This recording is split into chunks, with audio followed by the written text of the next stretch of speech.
ሕማማት ደራሲ ዲያቆን ሄኖክ ኃይሌ በአትሮኖስ ተዘጋጅቶ የቀረበ ሊቀ ካህናት በካህናት አለቆች ግቢ። እነዚህ ይሄዱ ተዋቸው።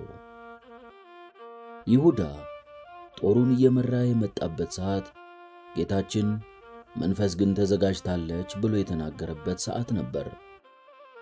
የመከራው ሰዓት መድረሱን አውቆ በብርቱ ለቅሶና ሐዘን የጸለየበት፣ ደቀ መዛሙርቱንም ከእንቅልፋቸው ነቅተው እንዲጸልዩ የቀሰቀሰበት ሰዓት ነበር። ትጉና ጸልዩ እያላቸው እንቅልፍ አልጠግብ ያሉት ደቀ መዛሙርቱን ሁለት ጊዜ የቀሰቀሳቸው ጌታም መልሰው ሲተኙ የይሁዳንና የወታደሮቹን መምጫ መድረስ አይቶ ከእንግዲህስ ተኙ ያላቸው ቢተኙ የማያስተኙ ጠላቶች ስለመጡባቸው ነበር። ይሁዳ ሊያስይዘው ምቹ ጊዜ ሲጠብቅ ለሁለት ቀናት ቢቆይም ጌታችንን ጊዜው እስከሚደርስና ከሞቱ በፊት የሚያደርገውን ሥራ ሁሉ ሳይፈጽም ማንም አልያዘውም። ደቀ መዛሙርቱ ፋሲካን ወዴት እንድናሰናዳልህ ትወዳለህ ብለው በጠየቁት ጊዜ ወደ ከተማ ሂዱ፣ ማድጋ ውሃ የተሸከመ ሰውም ይገናኛችኋል፣ እርሱም በደርብ ላይ ያለውን የተሰናዳና የተነጠፈ ታላቅ አዳራሽ ያሳያችኋል ብሏቸው ነበር። በንግግሩ የሰውየውንና ፋሲካ የሚደረግበትን ቦታ ስም የሸሸገው በዚያ ጆሮውን አቁሞ የሚሰማው ይሁዳ ስፍራውን ካወቀ ወደ አይሁድ ሂዶ ስለሚናገርና ወታደሮቹን ይዞ ስለሚመጣ ነበር። ይህ ሆኖ ቢሆን ኖሮ ጌታችን ታላቁን ምስጢረ ቁርባን ሳይመሰረትም በተያዘ ነበር። አሁን ግን ሰዓቱ ቀርቧልና ጌታችን ሊያዝ ፈቀደ። ይሁዳ ቀርቦ ከሳመው በኋላ ጌታችን ወታደሮቹ ወደ እርሱ ሳይመጡ በፊት ወደ እነርሱ ቀረበ። ጠላቶቹን ይወዳልና እርሱም ፍለጋ ሳይደክሙና እንቅፋት ሳይነካቸው ወደ እነርሱ ቀረበላቸው። እናንግሰው ብለው ወደ እርሱ ሲመጡ ወደ ተራራ የሸሸው ጌታ እንስቀለው ብለው ወደ እርሱ ሲመጡ ግን ሊሸሽ አልሞከረም። እንደ ነቢዩ ኤልሳዕ ሊይዙት የመጡትን ወታደሮች ዓይናቸውን አሳውሮ መንገዱ በዚህ አይደለም፣ ከተማይቱም ይህች አይደለችም፣ የምትሹትን ሰው አሳያችሁ ዘንድ ተከተሉኝ ብሎ ወደ ሌላ መንገድ ሊመራቸው የሚቻለው ቢሆንም እርሱ ግን ወደ እነርሱ ቀረበ። ከፊታቸው ቆሞ ማንን ትፈልጋላችሁ ብሎ ጠየቃቸው። ወታደሮቹ ምንም እንኳን በይሁዳ ምልክት ሰጪነት ማንነቱን የተረዱ ቢሆንም ጥያቄው ስላደናገራቸው የናዝሬቱን ኢየሱስን ብለው መለሱለት። እኔ ነኝ ባላቸው ጊዜ ወደ ኋላ ፈግፍገው በምድር ወደቁ። ጥያቄ ጠይቆ መልስ ሲሰጠው ወደ ኋላ መውደቅ እንዴት ያለ ነገር ነው? የጠበቁትን መልስ ሰምተው እንዴት ሊወድቁ ይችላሉ? ነባቤ መለኮት ወንጌላዊው ዮሐንስ ከሌሎች ወንድሞቹ በተለየ ሁኔታ ይህንን ክስተት የጻፈልን ለምን ይሆን? እርግጥ ነው ማንም ሰው እገሌ ነህን ብለን ለምንጠይቀው ጥያቄ እኔ ነኝ የሚል መልስ ሲሰጠን ወደ ኋላ ሊጥለን አይችልም። ለእነዚህ ወታደሮች ግን እኔ ነኝ ብሎ የመለሰላቸው በሲና ተራራ ሙሴ ስምህ ማን ነው ብሎ በጠየቀው ጊዜ እኔ ነኝ ብሎ የተናገረው ልዑል እግዚአብሔር ነው። በምድር ላይ በምንም ቋንቋ ስሙ በምልአት ሊገለጥ የማይቻለው ነቢዩ ዳዊት አንተ ግን አንተ ነህ ብሎ የዘመረለት ራሱን እኔ ነኝ ብሎ ከመግለጥ በቀር በምንም ስም ሊወሰን የማይቻለው እግዚአብሔር ራሱ ነው። ስለዚህም እኔ ነኝ ብሎ በአምላካዊ ቃሉ ሲናገር እንደ ሙሴ እንደ ዮሐንስ ያሉት ቅዱሳን በግንባራቸው ለስግደት ይደፋሉ። ማንነቱን ያልተረዱት ወታደሮችና መሰሎቻቸው ደግሞ እኔ ነኝ ሲላቸው ወደ ኋላቸው ይደፋሉ። ስለዚህ እግዚአብሔር ተነሳ፣ ጠላቶቹም ተበተኑ፣ የሚጠሉትም ከፊቱ ሸሹ። እንደ ኤሊ ያሉት ስለ እርሱ ሥራ ሲሰሙ የኋሊት ወድቀው ሲሞቱ፣ እንደ ሕዝቅኤል ያሉት ደግሞ በአምልኮ በግንባሬ ተደፋው ይላሉ። ቅዱስ ጎርጎርዮስ ዘኑሲስ በአጭር ቃል ሲያስቀምጠው ጻድቃን ወደ ፊታቸው ሲወድቁ ኃጥአን ወደ ኋላ ይወድቃሉና ይላል። በእውነትም በአዲስ ኪዳን መጻሕፍት እንደተረዳ ነው በስሙ የሚያምኑ ሐዋርያት አትፍሩ እኔ ነኝ ሲላቸው ልባቸው ይረጋጋል። የማያምኑ ሰዎች ግን እኔ ነኝ ሲላቸው ይወድቃሉ፣ አጋንንትም በፍርሃት ይጮኻሉ። በነቢዩ ዳዊት ክፋትን በአንተ ላይ ዘርግተዋልና የማይቻላቸውንም ምክር አሰቡ፣ ወደ ኋላቸው ትመልሳቸዋለህ ተብሎ እንደተነገረም ወደ ጌታ ለመያዝ የመጡት ወታደሮች እኔ ነኝ ሲላቸው ወደ ኋላ ወደቁ። ጌታችን በአምላክነቱ ኃይል እንዲወድቁ ያደረገው ሊጎዳቸው ሳይሆን ለእነርሱም ለእኛም የሚሆን መልእክትን ሊተውልን ስለፈለገ ነበር። ይህ መልእክት ጊዜው ስለደረሰ ያዙት እንጂ በሰራዊት ብዛት የተያዘ እንዳልሆነ እንዲረዱ ነው።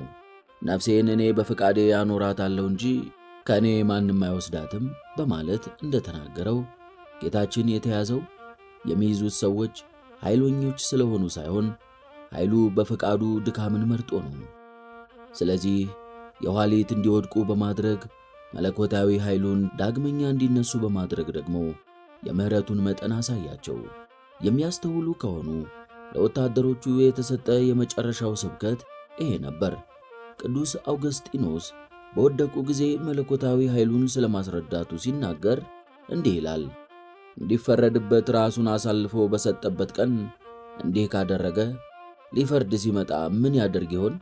ሊሞት በመጣበት ጊዜ ይህንን ኃይል ካሳየ ለዘላለም ሊገዛ በሚመጣ ጊዜ እንዴት ኃይልን ያሳይ ይሆን?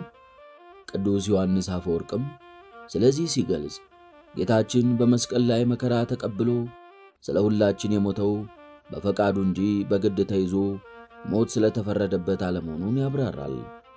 ቅዱስ ጳውሎስ ስለ ሰው ሁሉ ሞትን ይቀምስ ዘንድ ያለውም ይህንን ያስረዳል። ክርስቶስ ሞትን ቀመሰ ተብሎ የሚነገረው ራሱ ጌታችን ሞትን እንደ ጽዋ አድርጎ ስለተናገረ ነው። ሆኖም በጽዋ ቢመሰልም ሞትን ጠጣ በማለት ፈንታ ቀመሰ የሚለው ቃል በመጽሐፍት ተጽፏል። ይህም ቀመሰ የሚል አገላለጽ የሚቀምስ ሰው የሚፈልገውን ያህል ብቻ አስቦ እንደሚቀምስ ጌታችንም ሞቱን በፈቃዱ የተቀበለው እንጂ በግድ የተጋተው አለመሆኑን የሚያሳይ ነው። ከዚህም በተጨማሪ ጌታችን ሞትን ቀምሶ ከእርሱ በኋላ በስሙ ለሚሞቱ ሰማዕታት ይህች ጽዋ ከእኔ ትለፍ ብሎ ማስተላለፉን የሚያሳይ ድንቅ አገላለጽ አለ። ጌታችን ሞቱን ፈቅዶ የተቀበለው ለእኛ ብሎ ነው እንጂ ክብር ይግባውና ወንጀል ኖሮበት ሊቀጣ አይደለም፣ ወይንም ደግሞ በሞቱ ክብር የሚያገኝበት ሆኖ አይደለም። ሊቃውንት ስለ እኛ ተሰቀለ የሚለውን ሲተረጉሙ እንደ ወንበዴዎቹ ስቶ እንደ ሰማዕታት ሽቶ አይደለም፣ ለእኛ ብሎ ተሰቀለ ይላሉ። በወታደሮቹ መውደቅ ይህንን ካስተማረ በኋላ ወታደሮቹ ከወደቁበት ሲነሱ ለሁለተኛ ጊዜ ማንን ትፈልጋላችሁ ብሎ ጠየቃቸው። እነርሱም የናዝሬቱን ኢየሱስን ብለው መለሱ። ደግሞ እኔ ነኝ ሲላቸው ግን በመጀመሪያው ኃይሉንና በፈቃዱ መያዙን ገልጧልና ወደ ኋላ አልወደቁም። ደግመው ቢወድቁ ኖሮ ምናልባትም ከዚያ በኋላ ቢጠይቃቸውም ላይመልሱና የመጡበትን ትተው ሊሄዱ በቻሉም ነበር። ጌታችን ከመያዙ በፊት ለወታደሮቹ አንድ ነገር አሳሰባቸው። የሚይዙት ኃይል ስለሌለው ሳይሆን ፈቅዶ መሆኑን ካስረዳ በኋላ ልትይዙኝ ከሆነ እንግዲህ እኔን ትፈልጉ እንደሆናችሁ እነዚህ ይሄዱ ተዋቸው አለ። ወደ መከራ እየሄደ ስለ ተማሪዎቹ የሚያስብ መምህር፣ ወደ መታረድ እየሄደ ስለ በጎቹ የሚጨነቅ መልካም እረኛ ክርስቶስ እኔን ያዙኝና እነዚህ ይሄዱ ተዋቸው ብሎ ነፍሱን ስለ በጎቹ አሳልፎ ሰጠ። የደቀ መዛሙርቱን አቅማቸውን ያውቃልና ከሚቻላቸው በላይ ተፈትነው እንዳይጠፉ ባልጸና እምነታቸው በመከራ እንዳይወድቁ ያስባልና በአንዲት ገረድ ፊት የሚክዱት ሐዋርያት በወታደር ፊት እንዲጋፈጡ አላሰናበታቸውም። የሂዱ ተዋቸው አለ። ሊቃውንት እንዳስተዋሉት ጌታችን እነዚህን አለ እንጂ ደቀ መዛሙርቴን ተዋቸው ይሄዱ አላለም። ደቀ መዛሙርቱ መሆናቸውን ቢገልጽ በንግግሩ አደጋ ላይ እንዳይጥላቸው ሳሳላቸው።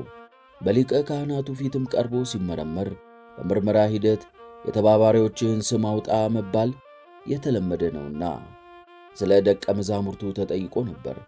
ጌታችን ግርፋትና በጥፊ መመታቱን በትዕግሥት ተቀበለ እንጂ የበጎቹን ስም ለተኩላ አልተናገረም።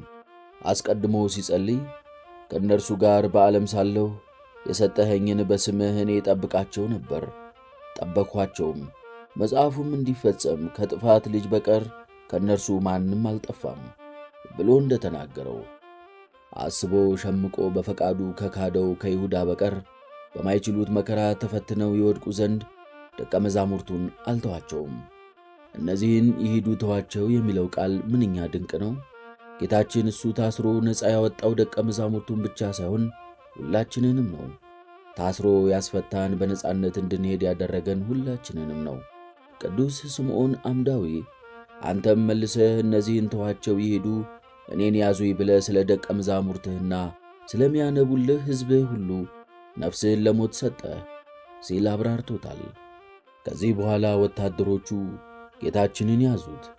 ከ14ቱ ሕማማተ መስቀል አንዱ ሆኖ የሚቆጠረው የጌታ መያዝ ትእሃዞት በመንፈሳዊ መነጽር ሲታይ እጅግ ጥልቅ ነው። ዓለምን በእጆቹ መዳፍ የያዘው አምላክ እንደ ሌባ በወታደሮች መያዙ እጅግ ለመስማት የሚከብድ ነው።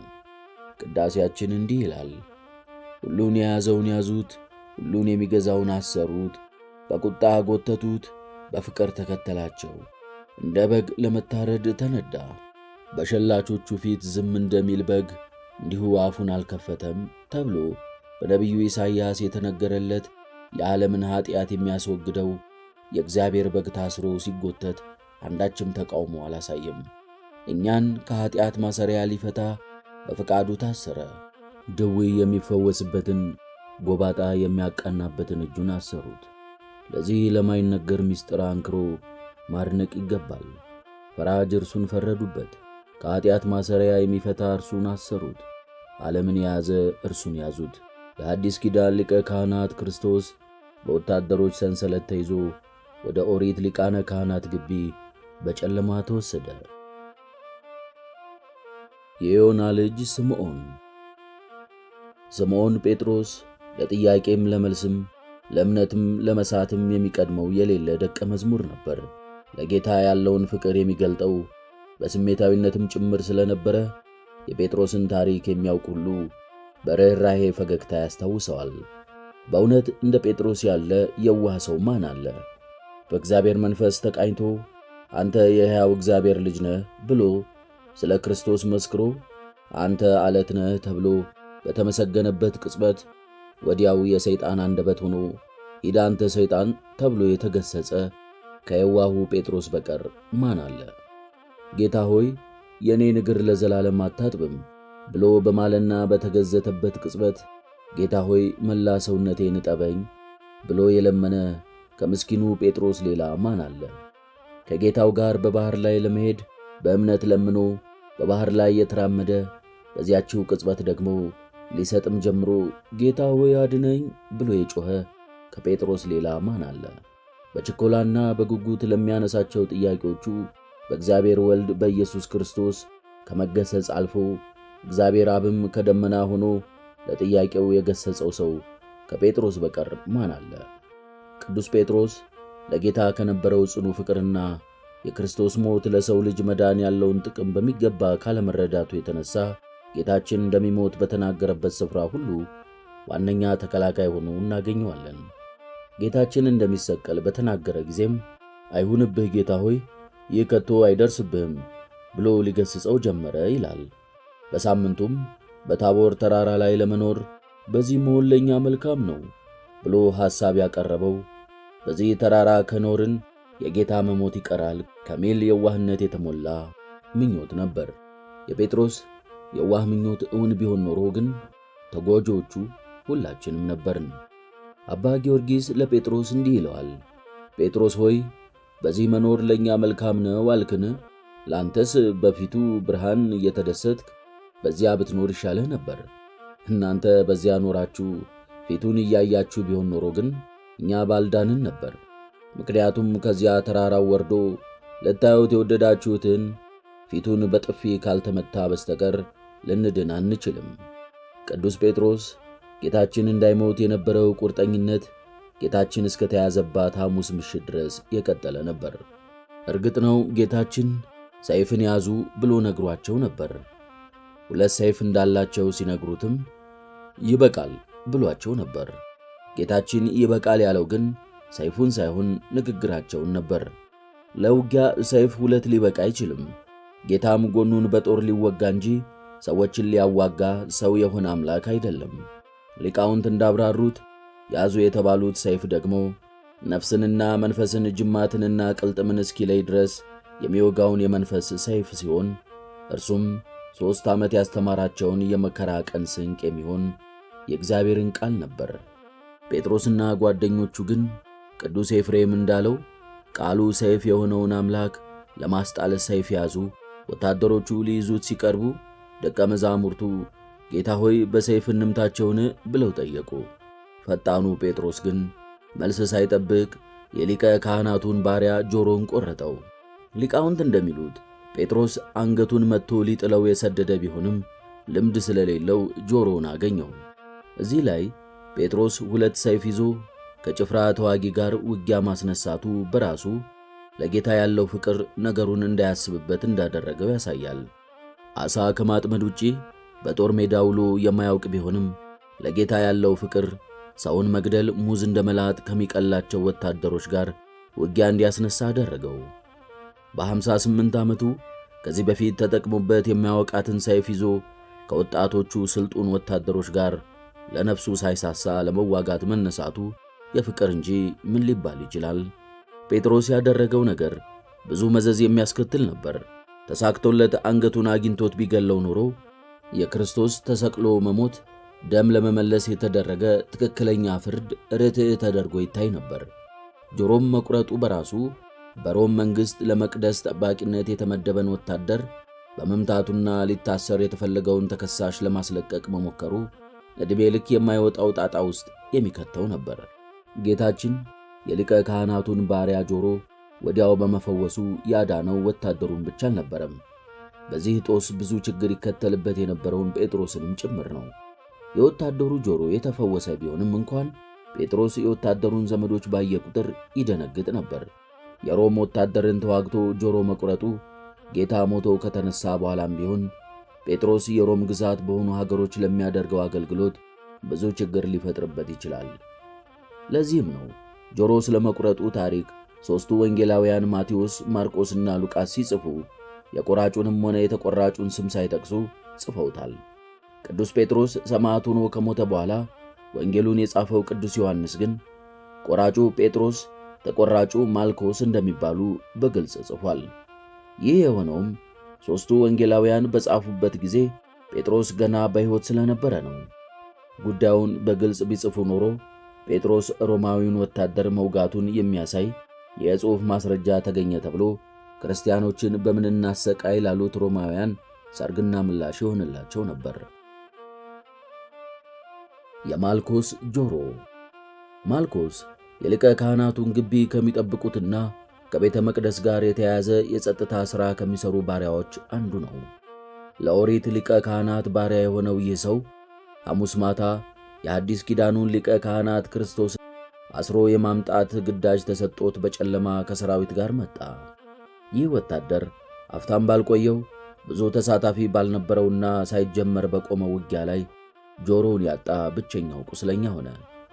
የሚሰማ ጆሮ ያለው ይስማ የምትል ወንጌልን እንዲያስተምር ለ3 ዓመት የሰለጠነው ሰባኪው ጴጥሮስ የዚህን ወታደር የሚሰማ ጆሮ ቆርጦ ጣለበት።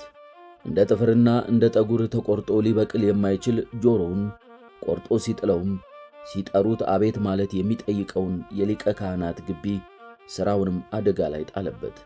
ከመስማት አቅሙ ማነስ በተጨማሪ ይህ ባሪያ ጆሮ መቆረጡ በሚመለከቱት ሕግ አዋቂ አይሁድ ዘንድ ሌላ ትርጉም የሚሰጥ ጠባሳ ይሆንበታል። በኦሪት ሕግ መሠረት አንድ ባሪያ ለ6 ዓመታት ከተገዛ በኋላ በ7ኛው ዓመት ነፃ እንዲወጣ መብት ነበረው። ይህ ባሪያ ነፃ መውጫው ጊዜ ደርሶ ነፃ ላውጣህ ብሎ ጌታው ሊያሰናብተው በተነሳ ጊዜ የጌታዬ ቤት ኑሮ ተስማምቶኛል፣ ነፃ መውጣት አልፈልግም ብሎ በባርነቱ መቀጠል ከፈለገ ጆሮውን ተርትሮ ወይንም በስቶ የዘላለም ባሪያው እንደሚያደርገው ሕጉ ያዝ ነበር። በዚህ መሠረት ማልኮስ በሕግ አዋቂዎች ዘንድ ጆሮውን ተቆርጦ ቢታይ የሚያስተላልፈው መልእክት ባርነቴ ይሻለኛል እንዳለ ሆኖ ነው። ጌታችን የዚህን ባሪያ ጆሮ ወዲያው ቢፈውስለትም የዚህ ባሪያ ጆሮ መቆረጥ ታሪክ የሰው ልጅ የባርነት ዘመን የነበረው 6ኛው ሺህ ሲፈጸም ነፃ ሊያወጣቸው የመጣውን ጌታ አንሰማም ብለው የባርነትን ሕይወት ለመኖር ለመረጡ አይሁድ ምጽታዊ ተግዛዝ የሚሆን ክስተት ነበር። ሦስቱ ወንጌላውያን የጆሮውን መቆረጥ ብቻ ሲጽፉ፣ ሐኪሙ ሉቃስ ግን በሕክምናው ጥበብ ጨርሶ የማይታሰበውን ድንቅ ሥራ አይቶ ሳያልፍ ጆሮውን በመዳሰስ ብቻ ፈወሰው ብሎ ጽፎልናል። ሰውን እንደ ሸክላ ሰሪ ከአፈር የፈጠረው እግዚአብሔር ወልድ የዕውሩን ዓይን ከጭቃ ለውሶ ታጠብና እይ ያለው ሁሉ ቻይ ክርስቶስ የሸክላው ጆሮ ድንገት ቢቆረጥ በአምላካዊ እጁ ዳግመኛ ጆሮ ሰጠው። እዚህ ላይ ያለው ሌላ ድንቅ ነገር በወንጌሉ ላይ ጌታ የወደቀውን የማልኮስ ጆሮ በጨለማ በጌቴሴማኒ አትክልት ስፍራ መሬት ላይ ፈልጎ አነሳ የሚል ነገር አለመጻፉ ነው። ኦርቶዶክሳውያን አበው እንዳስተዋሉት ጌታ ለዚህ ወታደር በታምራት ሌላ አዲስ ጆሮ ሰጠው እንጂ የተቆረጠውን ጆሮ አንስቶ አልገጠመለትም። ለነገሩ ምን ያደርግለታል? በሊቀ ካህናቱ ግቢ ስንት የደባና የተንኮል ወሬ ሲሰማበት የኖረ የቆሸሸ ጆሮ ምን ያደርግለታል? በአምላክ እጅ የተዳሰሰ አዲስ ጆሮ አይሻለውም ትላላችሁ? ይሄ በክፉ ወሬዎች ብዛት የቆሸሸ ጆሮአችን ተቀይሮ እንዲህ አይነት አዲስ ጆሮ የሚሰጠን ከሆነስ ጴጥሮስ መጥቶ የእኛንም ጆሮ ምን ነው በቆረጠልን? በቅዳሴ ላይ ቆመን አቤቱ አንተም ብቻ የሚሰሙ ጆሮዎችን ስጠን ብለን የምንለምነው ለዚህም አይደለ? ጆሮውን የተፈወሰው ባለ 3 ጆሮ ማልኮስ ለፈወሰው ጌታ ውለታ ምን መልሶለት ይሆን? ከጌታ እግር ስር ተደፍቶ ማረይ ብሎት ይሆን? ስለ ጌታ አምላክነት መስክሮ ሰማዕት ሆኖ ይሆን? ቅዱስ ኤፍሬም ሶርያዊው እንዲህ ሲል መልሱን ሰጥቶናል። ማልኮስ ጆሮውን ለፈወሰው ጌታ ውለታውን በማሰር መለሰ። የፈወሰውን ጌታ የኋሊት አስሮ እያዳፋ ይዞት ሄደ። ይደንቃል። በተደረገለት ተአምር እንኳን ደንግጦ ወደ ቤቱ አልሄደም። በፈተና ግቢ ውስጥ ጌታችን ሲያዝ ደቀ መዛሙርቱን ይሄዱ ተዋቸው ብሎ ስለነበረ ደቀ መዛሙርቱ ወታደሮቹ ወደ እነርሱ ሳይዞሩ በፊት እግር አውጪ ብለው ተበታተኑ። እረኛውን እመታለሁ በጎቹም ይበተናሉ ብሎ ነቢዩ ዘካርያስ የተናገረው ትንቢትም ተፈጸመ። ጌታችን ራሱ እንዲሄዱ አሰናብቷቸው ነበርና ደቀ መዛሙርቱ ከማይችሉት ፈተና መሸሻቸው አያስነቅፋቸውም። ጌታ ከተያዘ በኋላ ወደ ሊቀ ካህናቱ ግቢ ይዘውት ሲሄዱ አንድ ወጣት በቅርብ ተከታትሏቸው ነበር። ዕርቃኑን በነጠላ የሸፈነ አንድ ጎበዝ ይከተለው ነበር። ጎበዛዝቱም ያዙት፣ እርሱ ግን ነጠላውን ትቶ ራቁቱን ሸሸ። የሐዋርያዊቷ ቤተ ክርስቲያናችን ትውፊት ይህ ባለ ነጠላ ወጣት በትሕትና ስለ ራሱ እኔ ብሎ ሊጽፍ ያልወደደው የጉዳዩ ብቸኛ የዓይን ምስክርና ተዋናይ በወቅቱ ልጅ የነበረው ቅዱስ ማርቆስ ነበር። ከጌቴሴማኒ ወደ ሊቀ ካህናቱ ግቢ የቄድሮንን ወንዝ ተሻግረው ሲጓዙ የብዙ ወታደሮችን ድምፅ በሌሊት የሰማውና ሚስጥረ ቁርባን በተፈጸመበት በቤተሰቦቹ ቤት በጽርሐ ጽዮን የነበረው ማርቆስ ከሌሊት ልብሱ ጋር ከቤቱ ወጥቶ ከኋላ ለመከተል ሞከረ። ወታደሮቹ ሲያስተውሉት ግን ከመሞት መሰንበት ብሎ በልጅ እግሩ ነጥላውን ትቶ ሸሸ። ጌታችንን በመከተል የነገሩን ፍጻሜ ያዩ ዘንድ እስከ ሊቀ ካህናቱ ግቢ የዘለቁት ደግሞ ቅዱስ ዮሐንስና ቅዱስ ጴጥሮስ ነበሩ።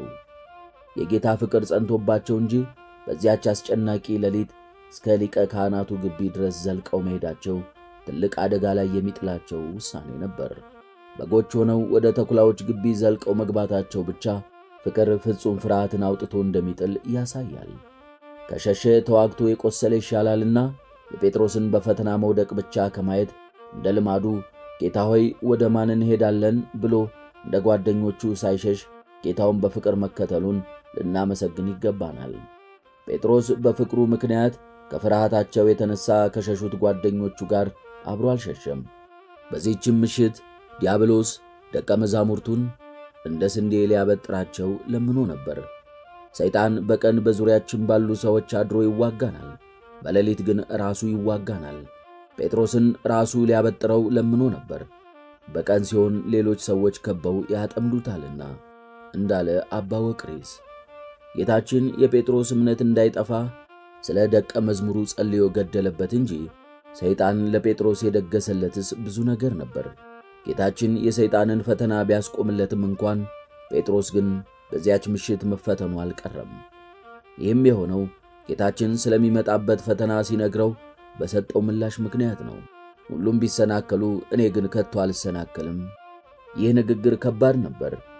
ከራሱ ታማኝነት በላይ ሁሉ ቢሰናከሉ ብሎ መናገሩ ቅዱስ ጴጥሮስን ለፈተና አጋለጠው።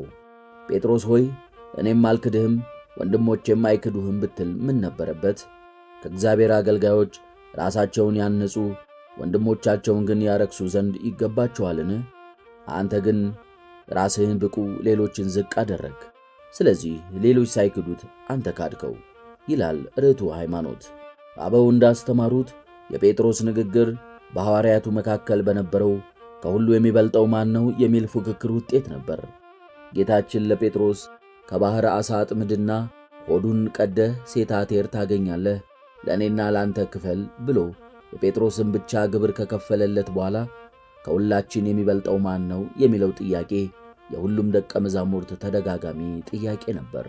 ይህ ሰይጣን በሐዋርያት መካከል ሲዘራው የነበረው የፉክክር መንፈስ ከጲራቅሊጦስ በኋላ በትሕትና ተተክቶ ሰይጣን አንገቱን ደፍቶ የነበረ ሲሆን ከክፍለ ዘመናት በኋላ ግን በሐዋርያት ላይ ያልተሳካለትን የእኔ የበልጥ ፈተና በመንበራቸው ላይ ደግሞ እንዲነሳ በማድረጉ የጴጥሮስ መንበር የሆነችው ሮም ከሁሉ በላይ ነኝ እንድትል አብያተ ክርስቲያናት እንዲከፋፈሉና ለመናፍቃንም መፈልፈል በር እንዲከፍቱ ምክንያት መሆኑ ታሪካዊ እውነታ ነው። ጌታችን ጴጥሮስ በትዕቢት የተናገረውን በሰማ ጊዜ እውነት እልሃለሁ ዛሬ በዚህች ሌሊት ዶሮ 2 ጊዜ ሳይጮህ 3 ጊዜ ትክደኛለህ አለው። ወንጌላውያኑ ተከፋፍለው የጻፉት የጌታችን ትንቢት ሐሳቡ የተለያየ ቢመስልም አገጣጥመን ስንረዳው ሐሳቡ አንድ ነው። ቅዱስ ማቴዎስና ቅዱስ ሉቃስ ዶሮ አከታትሎ የሚጮህበትንና ጴጥሮስም የሚሰማውን የዶሮ ጮህት ብቻ በማሰብ ዶሮ ሳይጮህ ብለው ሲጽፉ፣ የቅዱስ ጴጥሮስ ተማሪ የነበረው ማርቆስ ከራሱ ጠይቆ ከጴጥሮስ ጠይቆ የተረዳውን ዶሮ የጮኸው 2 ጊዜ እንደሆነ ጽፏል። ጴጥሮስ 1 ጊዜ እንደካደ ዶሮው ጮሆ ነበር። ይህንን ጩኸት ሳይሰማ ጴጥሮስ አከታትሎ 2 ጊዜ ካደ። ከዚህ በኋላ ዶሮ ለሁለተኛ ጊዜ ጮኸ። ሁሉም የቤተ ክርስቲያናችን ሊቃውንት ዶሮ ሳይጮህ ለሚለው ትንቢት የሰጡት ማብራሪያ ይህ ነው። ቅዱስ ጴጥሮስ ይህንን የጌታ ቃል ሰምቶም በራስ መተማመኑ አልቀነሰም። ቃሉን አብርትቶ ከአንተ ጋር የምሞት እንኳን ቢሆን ከቶ አልክድህም ብሎ ዳግመኛ ተናገረ። የቀሩት ሐዋርያትም እኛ ስለምን ይቅርብን ብለው ሁሉም ደግሞ እንደዚህ አሉ። ጴጥሮስ ደካማነቱን ያውቅ ዘንድ የእግዚአብሔር ረዳትነት በዚያች ምሽት የራቀውና ለክህደት የተዳረገው በዚህች ንግግሩ ምክንያት ነው። ድካሙን ያውቅ ዘንድ ከእግዚአብሔር ዘንድ የምትገኘው ረድኤት ከእርሱ ርቃለችና እንዳለ ቅዱስ ቄርሎስ። ይህ ከሆነ ከጥቂት ሰዓታት በኋላ ነበር ጴጥሮስ በቃሉ መሠረት ጌታውን ከሩቅ ተከትሎ ወደ ሊቀ ካህናቱ ግቢ የደረሰው። ወደ ሊቀ ካህናቱ ግቢ ሲደርስ ከሊቀ ካህናቱ ጋር ይተዋወቅ የነበረው ቅዱስ ዮሐንስ ለበረኛይቱ ነግሮ ጴጥሮስን አስገባው። ሐናና ቀያፋ። ጌታችን የተያዘበትና የተሰቀለበት ወቅት በወንጌላት እንደተጻፈውና የታሪክ መዛግብትም እንደሚመሰክሩት ሐናና ቀያፋ ሊቀ ካህናት በነበሩበት ዘመን ነበር። ኦሪትን በሚገባ የሚያውቅ ሰው ሊቃነ ካህናት፣ የካህናት አለቆች የሚል ቃል ሲሰማ ብቻ ግራ መጋባቱ አይቀርም። ምክንያቱም በሕጉ መሠረት ሊቀ ካህናት የሚሆነው አሮንና በአሮን ዘር የበኩር ልጅ የሆነ ሰው ብቻ ነው። ሊቀ ካህናት የሆነው ሰው እስከ ዕለተ ሞቱ ድረስ የሚያገለግል ሲሆን ሲሞት የበኩር ልጁ በእርሱ ቦታ ሊቀ ካህናት ይሆናል። አሮንም ሞተ፣ በዚያም ተቀበረ፣ በእርሱም ፋንታ ልጁ አልዓዛር ካህን ሆነ የሚለው ቃል ይህንን ያስረዳል። በዚህ ምክንያት አንድ ሊቀ ካህናት በሕይወት እያለ ሌላ ሊቀ ካህናት ሊኖር አይችልም። ስለዚህ ሐናና ቀያፋ ሊቀ ካህናት ሳሉ የሚለው ቃል ብቻ ዘመኑ ምንኛ የተበላሸ ዘመን መሆኑን የሚገልጽ ነው። ሐናም ሊቀ ካህናት ለነበረው ለቀያፋ አማቱ ነበረ የሚለው ቃል ደግሞ ሌላ ችግርን ያመለክታል። አብረው በሕይወት መኖራቸው ሳያንስ አማትና አማች መሆናቸው ከአባት ወደ ልጅ ብቻ የሚተላለፈው ሊቀ ካህናትነት ከሕጉ ውጪ እንደተሰጣቸው እንረዳለን። እንዲያውም ኤሳውያን የተባሉት የአይሁድ ወገኖች ይህንን ከሕጉ የወጣ ሹመት የተቃወሙ በሙት ባሕር በቁምራን ደሴት የብቸኝነትን ኑሮ መርጠው ቅዱሳት መጻሕፍትን እየጻፉ ከሰው ተገለው ይኖራሉ። በወንጌሉ ላይ በተጻፉት እውነታዎች ብቻ ተነስተን ይህንን አልን እንጂ የአይሁድ ታሪክ ጸሐፊ የነበረው ዮሴፍ ወልደ ኮርዮን በዚያ ክፍለ ዘመን ስለነበረው የሊቀ ካህናት ሹመት የጻፈው ታሪክ የበለጠ የሚያሳዝን ነው። እስራኤል በሮማውያን አገዛዝ ስር ከወደቀችበት ጊዜ በኋላ ሊቀ ካህንነት መንፈሳዊ ሹመት መሆኑ ቀርቶ ወደ ፖለቲካዊ ሹመትነት ተቀይሮ ነበር። ሊቀ ካህናቱና ሸንጎው በይሁዳ ግዛት ላይ አስተዳደራዊ ሚና ያለውም ስለሆነ ሊቀ ካህናት እንደ ሕጉ ከአሮን ቤት የልጅ ልጅ የሚሾምበት ሳይሆን ሮማውያን ደስ ያሰኛቸውንና ለአገዛዛቸው የሚመቻቸውን ሰው የሚሾምበት ሥልጣን ሆነ። በጊዜ ሂደት ቦታውን ገንዘብ ላላቸው ሰዎች በጉቦ በመስጠት ሮማውያን ገዢዎች የገቢ ምንጭ አደረጉት። በዚህ የተነሳ አንድ ሊቀ ካህናት በየዓመቱ ሥልጣኑ እየታደሰ ካልሆነ በቀር በቦታው ላይ መቆየቱ የማይታሰብ ሆነ። በዚህ በአሕዛብ እጅ በወደቀ መንፈሳዊ ሹመት ከታላቁ ሄሮድስ ዘመን እስከ ቤተ መቅደሱ መፍረስ ድረስ በነበሩት ዓመታት ውስጥ 39 ሊቀ ካህናት ተፈራርቀው የተሾሙ ሲሆን እነዚህ የካህናት አለቆች እያንዳንዳቸው በሥልጣን የቆዩበት ዓመት የብዙሃኑ አማካይ ሲሰላ እስከ 4 ዓመት ብቻ ነበር። ይህ አማካይ ስሌት ግን ሐናና ቀያፋን አያካትትም። በዚህ ለሮማውያን ገዢዎች ከፍተኛ ጉቦ በሚከፈልበትና ከሮማውያን የጣዖት አምላኪነት አኗኗር ጋር መስማማትን በሚጠይቀው የሹመት ቦታ ላይ ሊቀ ካህናቱ ሐና ከነቤተ ዘመዶቹ እየተፈራረቀ ለ36 ዓመት መቆየቱ ነው። ሐና ራሱ በሊቀ ካህናትነት ለ10 ዓመታት ቆይቶ ነበር። ከዚያ በኋላ ልጁ አልዓዛር ለ1 ዓመት፣ አማቹ ቀያፋ ለ18 ዓመት፣ የቀሩት ልጆቹ ዮናታን፣ ቴዎፍሎስ፣ ማትያስ ደግሞ እየተፈራረቁ ለ7 ዓመታት በሊቀ ካህናትነት ተቀምጠዋል። ጌታችን ባስተማረበትና መከራ በተቀበለበት ዘመን ለስሙ ሊቀ ካህናት የነበረው ቀያፋ ይሁን እንጂ ከጀርባ ሆኖ የሁሉንም ቤተሰቦቹን የሊቀ ካህናትነት ቦታ የሚያሽከረክረው ሐና ራሱ ነበረ። ትርጓሜ ወንጌል ይህንን ሲገልጸው ሐናና ቀያፋ ሊቀ ካህናትነቱን ሙሉና ድጉ ሆነው ይዘውት ነበር ይላል።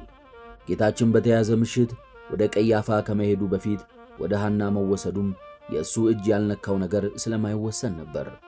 በዚህ ብዙ የማያስቀምጥ የሥልጣን ቦታ ላይ ሐናም ሆነ ቀያፋ ለብዙ ዓመታት መቀመጣቸው የሮማውያን ገዢዎችን ገንዘብ ወዳድነት ሊቋቋሙ የሚችሉ ባለ ሀብቶች መሆናቸውንም የሚያሳይ ነው።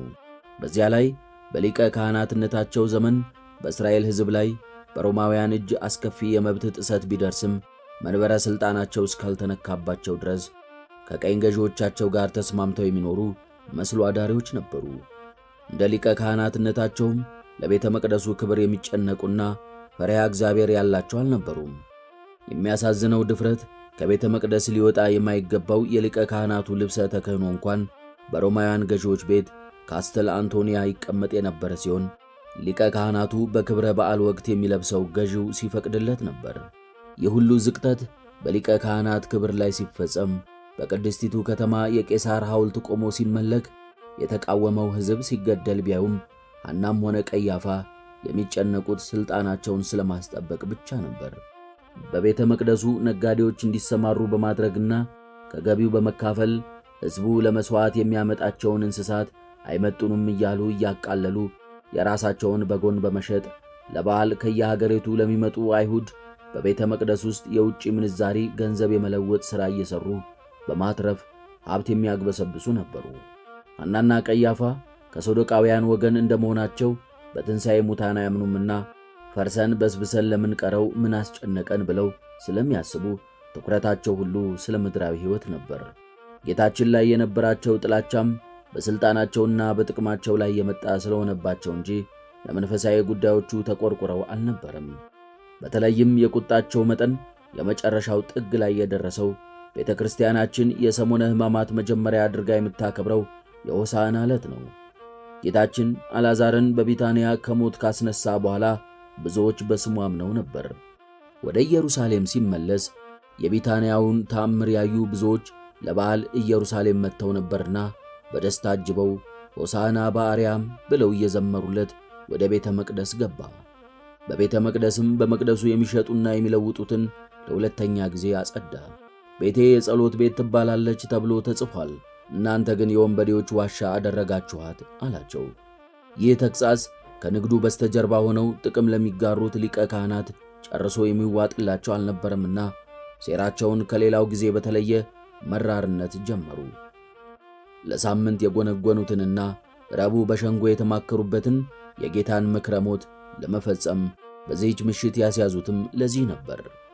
ታላቁ የአይሁድ ሸንጎ ግሬት ሳንድሬም በሥልጣን ከፍተኝነት ከሌሎች ታናናሽ ምክር ቤቶች የሚበልጥና የራሱ ሕግ አስከባሪዎች ወታደሮች ያሉት የአይሁድ ፍርድ ሸንጎ ነው። በዚህ ዓመት በተሾመው ሊቀ ካህናት መሪነት ቀድሞው በሊቀ ካህናትነት ያገለገሉ የካህናት አለቆችን በሕግ አዋቂነታቸውና በሕግ ጠንቃቂነታቸው በሕዝቡና በሸንጎ ዘንድ ክብር የሚሰጣቸው ጸሐፍት ፈሪሳውያንና በሕዝብ የተከበሩ ሽማግሌዎችን ያካተተው ይህ ታላቅ ሸንጎ 72 አባላትን የያዘ ነው። የሸንጎ አባላት ውስጥ ተጽዕኖ ፈጣሪ የሆኑት ጸሐፍት ፈሪሳውያንና የካህናት አለቆች ናቸው። የካህናት አለቆች ከሰዶቃውያን ወገን ሲሆኑ በሀገረ ገዡ ዘንድ ባላቸው ተቀባይነትና በገንዘብ አቅማቸው የሚፈሩና መቅደሱን የተቆጣጠሩ ናቸው። ፈሪሳውያን ደግሞ በሕግ ዕውቀታቸውና አጥባቂነታቸው የሚበልጡ በሕዝባዊ ድጋፍም ብልጫ ያላቸው ናቸው። ነቢዩ ዳዊት አለቆችም በእግዚአብሔርና በመሲሁ ላይ በአንድነት ተሰባሰቡ እንዳለው እርስ በርሳቸው በነገረ ሃይማኖትም ሆነ በሀገራዊ ጉዳዮች ጨርሶ የማይስማሙና የሚጠላለፉ ባላንጣዎች ቢሆኑም የማይስማሙበት በጌታ መገደል ተስማምተው ተሰባስበዋል። በመድኃኔ ዓለም ዕለት በማለዳ የሚደርሰው ምስጋና የአይሁድ ማኅበር ተባበሩ፣ አምላክን ለመስቀል ተማማሉ፣ ደሙ በእኛና በልጆቻችን ይሁን እያሉ ክቡሩን ንጉሥ ሰቀሉ። ታላቁ የአይሁድ ሸንጎ የሚሰበሰበው ለ3 ታላላቅ ጉዳዮች ሲሆን ሌሎቹ ጉዳዮች ግን በታናናሽ ሸንጎዎችና አንዳንድ ጊዜም በሊቀ ካህናቱ ውሳኔ ብቻ ያልቁ ነበር። ይህ ድንጋጌ ለነቢዩ ሙሴ አማቱ ዮቶር በሰጠው ምክር ላይ ከሚገኘው እነርሱ በታናሹ ነገር ሁሉ እነርሱ ይፍረዱ፣ አውራውን ነገር ወደ አንተ ያምጡት የአስተዳደር ተዋረድ ስልት ሃይራርካል ሲስተም የተወሰደ ድንጋጌ ነው። ታላቁ ሸንጎ የሚሰበሰበው የ3 ሰዎችን ጉዳይ ለማየት ብቻ ነበር። የመጀመሪያው የንጉሡን ጉዳይ ነው።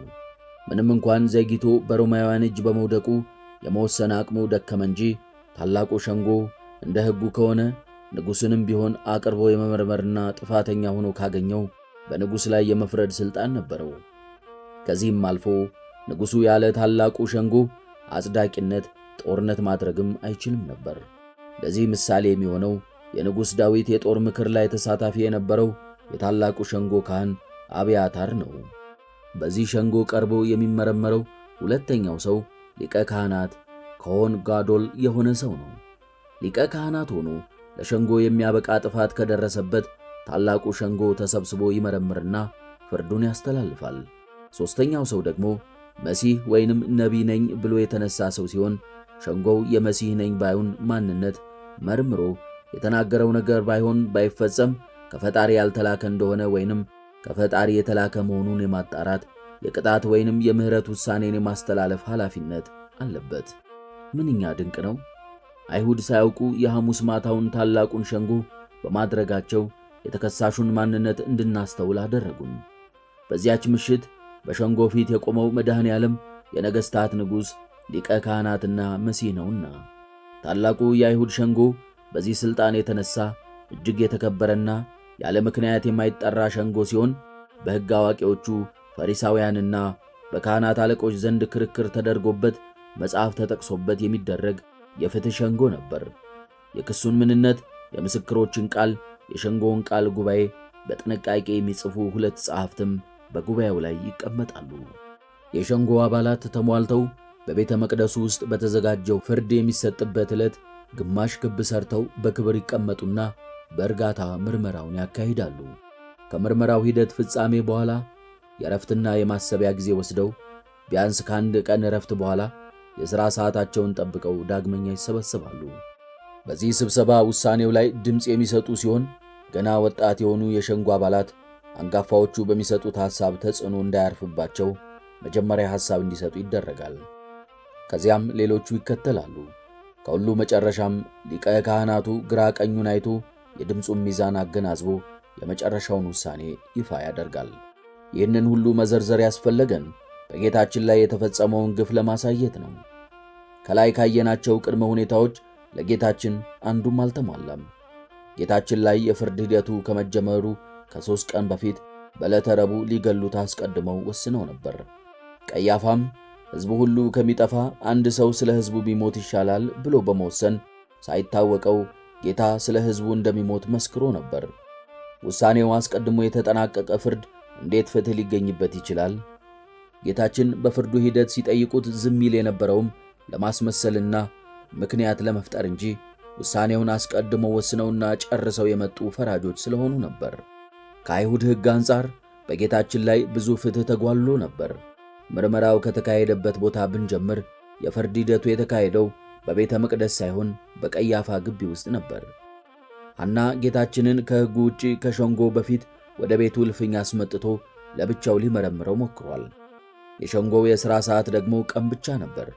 ታልሙድ በተሰኘው መጽሐፋቸው እንደተቀመጠው ሸንጎው ለፍርድ የሚቀመጠው የጠዋቱ መሥዋዕት ቀርቦ ከተፈጸመበት ሰዓት ጀምሮ የማታው መሥዋዕት እስከሚሰዋበት ሰዓት ድረስ ብቻ ነበር። ጌታችንን ግን ይዘው ለፍርድ ያቆሙት ከምሽቱ 4 ሰዓት በኋላ ነበር። አብዛኞቹ የሸንጎ አባላት በተለይም ሕግ የሚጠነቅቁት ሰዎች ባልተገኙበት በተዋከበ ሁኔታ የተካሄደ የጨለማ ፍርድ ነበር። ሌላው የሸንጎ ሕግ በሰንበት ዋዜማ፣ በሰንበትና በበዓል ዋዜማ ሸንጎ እንዳይቀመጥ የሚከለክል ነው። ጌታችን የተያዘበት ዕለት ግን በዓል ቢሉ ፋሲካ፣ የበዓል ዋዜማ ቢሉ የቂጣ በዓል ዋዜማ ነበረ። የተያዘበት ቀን በአይሁድ አቆጣጠር ኒሳን 14 እንዲያውም ታላቅ ክብረ በዓል ነው። እስራኤላውያን በዚህም ወር እስከ 14ኛው ቀን ድረስ ጠብቁት፣ የእስራኤልም ማኅበር ጉባኤ ሁሉ ሲመሽ ይረዱት ተብሎ ተነግሯቸው የነበረበት ዕለት ይህ ዕለት ነው። በታዘዙትም መሠረት ነውር የሌለበትን በግ አርደው ደሙን በበሮቻቸው መቃንና ጉበል ላይ የቀቡበት፣ የተቀቀለውን ወይንም ጥሬውን እንብላ ሳይሉ የተጠበሰውን ከመራራ ቅጠል ጋር የበሉበት፣ በእጃቸው በትር አድርገው ወገባቸውን ታጥቀው ቶሎ ቶሎ የበሉበት ምሽት ይህ የኒሳን 14 ምሽት ነበር። እስራኤልን ከግብፅ ባርነት ነፃ ያወጣው በግ በታረደበት በዚያው ምሽት ሁላችንን ከሲኦል ባርነት ነፃ የሚያወጣው በግ መያዙ ምንኛ ድንቅ ነው! ኃጢአት ነውር ያልተገኘበት ንጹሕ በግ ደሙን የሰውነታችን በር በሆነው በከንፈራችን የምንቀበለውና ከሞት የምንድንበት በግ እንደ ጥሬ ሥጋ ምሳሌ ሥጋው የመለኮት እሳት ያልተዋሃደው ነው ሳንል፣ እንደ ተቀቀለ ሥጋ ምሳሌ ደግሞ የመለኮቱ እሳትነት ሥጋውን አጥፍቶታል ሳንል፣ እሳት እንደማይለየው እንደ ተጠበሰው ሥጋ መለኮት የተዋሃደው ሥጋ ነው እያልን የምንበላው በግ ከመራራ ቅጠል ጋር እንደበሉ መራራ የሆነ ሞቱን እያሰብን ሥጋውን የምንበላው በግ የመስቀሉን ምርኩዝ ይዘን የወንጌልን ጫማ ተጫምተን የምንበላው በግ በዚች ምሽት መያዙ ብሉይና ሐዲስን ፍንትው አድርጎ የሚያሳይ ነውና እንኳንም በዚያች ምሽት ያዙት ብለን ደስ ይለናል። ፋሲካችን ክርስቶስ ታርዷልና። ሊቀ ካህናቱ ጌታችንን በበዓል ከመያዛቸው በተጨማሪ የፍርድ ሂደቱን የሚጽፉ ጸሐፍትም በሸንጎው ላይ አልነበሩም። ቢኖሩም በበዓልና በሰንበት መጻፍን ራሱ ሕጉ ስለሚከለክል እሺ ብለው አይጽፉም ነበር። በዚህ ፍርደ ገምድል ምርመራ የማሰቢያ ጊዜ ሳይወስዱ በአግባቡ ሳይመረምሩ በማዋከብ ብቻ ራሳቸው ከሳሽ፣ ራሳቸው ምስክሮች፣ ራሳቸው ፈራጅ ሆነው በተከሰሰበት ዕለት ለሞት አደረሱት። በዚያች ምሽት በጨለማው ፍርድ ቤት ብዙ ግፍ ተፈጽሟል። ጌታችን በወታደሮችና በሊቀ ካህናት ተከቦ ተሰድቧል። በጥፊ ተመቷል። ተራ በተራ እርኩስ ምራቃቸውን ተፍተውበታል። እስቲ ለአንድ አፍታ ወደዚያ የጨለማ ሸንጎ ስለኛ ተይዞ በአይሁድ መካከል ብቻውን የቆመውን ደቀ መዛሙርቱ ትተውት የሸሹትን ጌታ ተከትለን በዓይነ ሕሊናችን እንግባ። ቤተ ክርስቲያናችን አንጀት በሚያላውስ ውብ ዜማ አገቱኒ ከለባት ብዙሃን ወአህዙኒ ማኅበሮሙ ለእኩያን ወአገቱኒ ከለባት ብዙሃን እያለች በስቅለቱ የምታዜምለት ብዙ ውሾች ከበቡኝ የክፎችም ጉባኤ ያዘኝ ብሎ በዳዊት አንደበት የተናገረውን ክርስቶስ በውሾች አይሁድ ተከቦ በክፎች ሊቀ ካህናት ተይዞ እናየው ዘንድ በዓይነ ሕሊናችን ወደ ቀያፋ ቤት ሸንጎ ጌታችንን ተከትለን እንግባ። ቅዱስ ኤፍሬም እንዲህ ይላል። ሁሉን የፈጠረው ጌታ ዛሬ በቀያፋ ፊት እንደ ክፉ ወንጀለኛ እየተመረመረ ነው። ከባሪያዎቹ አንዱን በጥፊ መታው። ጌታ ቆሞ ባሪያው ሊፈርድበት ተቀመጠ። በክፋት የተሞላው ቁጭ ብሎ በንጹሑ ላይ ፈረደበት። እነዚህን ነገሮች ባሰብኩ ጊዜ ልቤ በፍርሃት ይንቀጠቀጣል፣ ሰማያትም ይንቀጠቀጣሉ፣ የምድርም መሠረት ይናወጻል። መላእክትና ሊቃነ መላእክት በፍርሃት ይጨነቃሉ። ሚካኤልና ገብርኤል በክንፎቻቸው ፊታቸውን ይሸፍናሉ። ባሪያ ጌታውን በጥፊ ሲመታ ባዩ ጊዜ ኪሩቤል ከዙፋኑ ስር ይሸሸጋሉ፣ ሱራፌልም ክንፎቻቸውን ያማታሉ። ለምን ትመታኛለህ? ጌታችን መጀመሪያ የተወሰደው ክፋትንና ተንኮልን ወደ ተሞላው ሽማግሌ ወደ ሐና ነበር። በሕጉ መሠረት ብቻውን ለመመርመር ሥልጣን ባይኖረውም አሳስሮ እስከ እልፍኙ ድረስ አስመጣው። ከፊቱ ካስቆመ በኋላ ሐና ጌታችንን ስለ ደቀ መዛሙርቱና ስለ ትምህርቱ ጠየቀው። ጌታችን ሲያስተምር የካህናት አለቆቹ ሐናና ቀያፋ ብዙ ጊዜ ሰምተውታል። ማን ሥልጣን ሰጠህ ብለው ሲጠይቁትም ነበር። በምሳሌ ሲያስተምር ምሳሌውን የተናገረው ስለ እነርሱ እንደሆነ አውቀው ሲበሳጩም ነበር። አሁን ካሳሰረውና ካስመጣው በኋላ ግን ትምህርቱን ሰምቶ እንደማያውቅ ሆኖ እንደ አዲስ ጠየቀው። ጌታችን እኔ በግልጥ ለዓለም ተናገርሁ፣ አይሁድ በሚሰበሰቡበት በምኵራብና በመቅደስ እኔ ሁልጊዜ አስተማርሁ፣ በስውርም ምንም አልተናገርሁም። ስለምን ትጠይቀኛለህ? እነርሱ የተናገርኩትን የሰሙትን ጠይቅ፣ እነሆ እነዚህ እኔ የተናገርሁትን ያውቃሉ ብሎ መለሰለት። ይህንንም ሲል በዚያ ቆሞ የነበረው ከሎሌዎቹ አንዱ ለሊቀ ካህናቱ እንዲህ ትመልሳለህን ብሎ ኢየሱስን በጥፊ መታው። የኦሪትን ሊቀ ካህናት ደስ ለማሰኘት ብሎ የአዲስ ኪዳንን ሊቀ ካህናት ፊቱን በጥፊ መታው። የጌታችንን ፊት በጥፊ በመማታቱም ከዚያች ሰዓት ጀምሮ ለ18 ሰዓታት የሚቀጥለውን የጌታችንን መደብደብና ግርፋት አስጀማሪ ሆነ። ነቢዩ ዳዊት አቤቱ ፊትህን እሻለሁ፣ የአንተን ፊት አቤቱ እሻለሁ፣ ፊትህን ከእኔ አትመልስ ብሎ የዘመረለትን የአምላክን ፊት ይህ ሎሌ በጥፊ መታው። መላእክት ሊያዩት የማይቻላቸውን በሁለት ክንፋቸው ፊታቸውን፣ በሁለት ክንፋቸው እግሮቻቸውን ሸፍነው የሚቆምለትን ፈጣሪን ፊቱን በጥፊ መታው። ነቢዩ ሙሴ እባክህን ፊትህን አሳየኝ ብሎ የለመነውን ፈጣሪ ፊት አንድ ሎሌ በጥፊ ሲመታው ቢያይ ምን ይል ይሆን? ቅዱስ ኤፍሬም ይህንን ሎሌ እንዲህ ሲል ይጠይቀዋል። አንተ ክፉ ባሪያ፣ እስቲ ንገረን፣ ጌታችንን ስለምን በጥፊ መታኸው? በጥንት የባርነት ሥርዓት ባሪያዎች ሁሉ ነፃ በሚለቀቁበት ዕለት ነፃነታቸውን ሊቀበሉ ሲሉ ጌቶቻቸው በጥፊ ይመቷቸው ነበር። አንተ ክፉ ባሪያ ግን የሁሉን ነፃ ጌታ አውጪ ነፃ ሊያወጣህ በመጣ ጊዜ በጥፊ መታኸው። በጥፊ በመማታትህ ከጌቶችህ ሐናና ቀያፋ ሽልማትን አገኛለሁ ብለህ ተመኝተህ ይሆን? ክርስቶስ ሰማያዊ ጌታ መሆኑን አልሰማህም ይሆን? ኢየሱስም መልሶ ክፉ ተናግሬ እንደሆንሁ ግን ስለ ክፉ መስክር፣ መልካም ተናግሬ እንደሆንሁ ስለምን ትመታኛለህ አለው። ጌታችን በጥፊ በተመታ ሰዓት እንኳን የቁጣ ንግግር አልተናገረም። በሊቀ ካህናት ሸንጎ ፊት በጥፊ በተመታ ጊዜ አንተ በኖራ የተለሰነ ግድግዳ እግዚአብሔር አንተን ይመታ ዘንድ አለው። አንተ በሕግ ልትፈርድብኝ ተቀምጠህ ያለ ሕግ መታ ዘንድ ታዛለህን ብሎ ተናግሮ ዳኛው ሊቀ ካህናት መሆኑን ሲነግሩት ይቅርታ እንደጠየቀው እንደ ቅዱስ ጳውሎስ ጌታችን ያለ ሕግ ለምን ተመታው ብሎ አልተካሰሰም። ለመታው ሎሌ ግን ልብ የሚነካ አጠያየቅ ለምን ትመታኛለህ ብሎ ጠየቀው። ግራህን ሲመቱህ ቀኝህን ስጥ ብሎ ያዘዘን ጌታ ለምን ትመታኛለህ ያለው ለምን ይሆን? ጌታችን በዕለተ ዓርብ ያ ሁሉ ጅራፍ ሲወርድበት ለአንድም ጊዜ ለምን ትመቱኛላችሁ ብሎ አልጠየቀም። የእሾህ አክሊል ሲደፉበት ለምን ትወጉኛላችሁ፣ ሲተፉበት ስለምን ትተፉብኛላችሁ ብሎ አልተናገረም። ይህ ሎሌ የመታው ጥፊ ከዚያ ሁሉ ጅራፍ በልጦ ለምን ትመታኛለህ ያሰኘው ለምንድን ነው? ሊቃውንት እንዳብራሩት ጌታችንን በጥፊ የመታው ሎሌ ጌታችን በቤተ ሳይዳ የመጠመቂያ ስፍራ ከ38 ዓመት የአልጋ ቁራኝነት አላቆ አልጋህን ተሸክመ ሂድ ብሎ የፈወሰው ሰው ነው። እኛ መጻጉዕ በሽተኛ ብለን የምንጠራውና ግሪካውያን በስንክሳራቸው የሩስ ጃሩስ ብለው የጻፉለት ይህ ሰው ገና በተፈወሰበት ዕለት ጌታችንን ወደ አይሁድ ሄዶ በሰንበት አልጋህን ተሸከም ያለኝ እርሱ ነው ብሎ የከሰሰ ሲሆን ዛሬ ደግሞ ከዓመታት ስቃዩ ያላቀቀውንና የሚብስ እንዳይደርስብህ ደግመህ ኃጢአትን አትስራ ብሎ ያስጠነቀቀውን ጌታ በጥፊ በመማታት የሚብስ ፍርድን ለራሱ አከማቸ። ጌታችን ይህንን ሰው ለምን ትመታኛለህ ብሎ የጠየቀውም ከጥፊው በላይ ባዳነው ሰው እጅ መመታቱ ዘልቆ ስለተሰማው ነበር። ክፉ ተናግሬ ከሆነ ስለ ክፉ መስክርብኝ፣ መልካም ተናግሬ ከሆነ ስለምን ትመታኛለህ የሚለው ንግግርም አልጋህን ተሸክመ ሂድ ከማለት ውጪ ምን ክፉ ቃል ተናግሬሃለሁ የሚል መልእክትን የሚያስተላልፍ ነበር።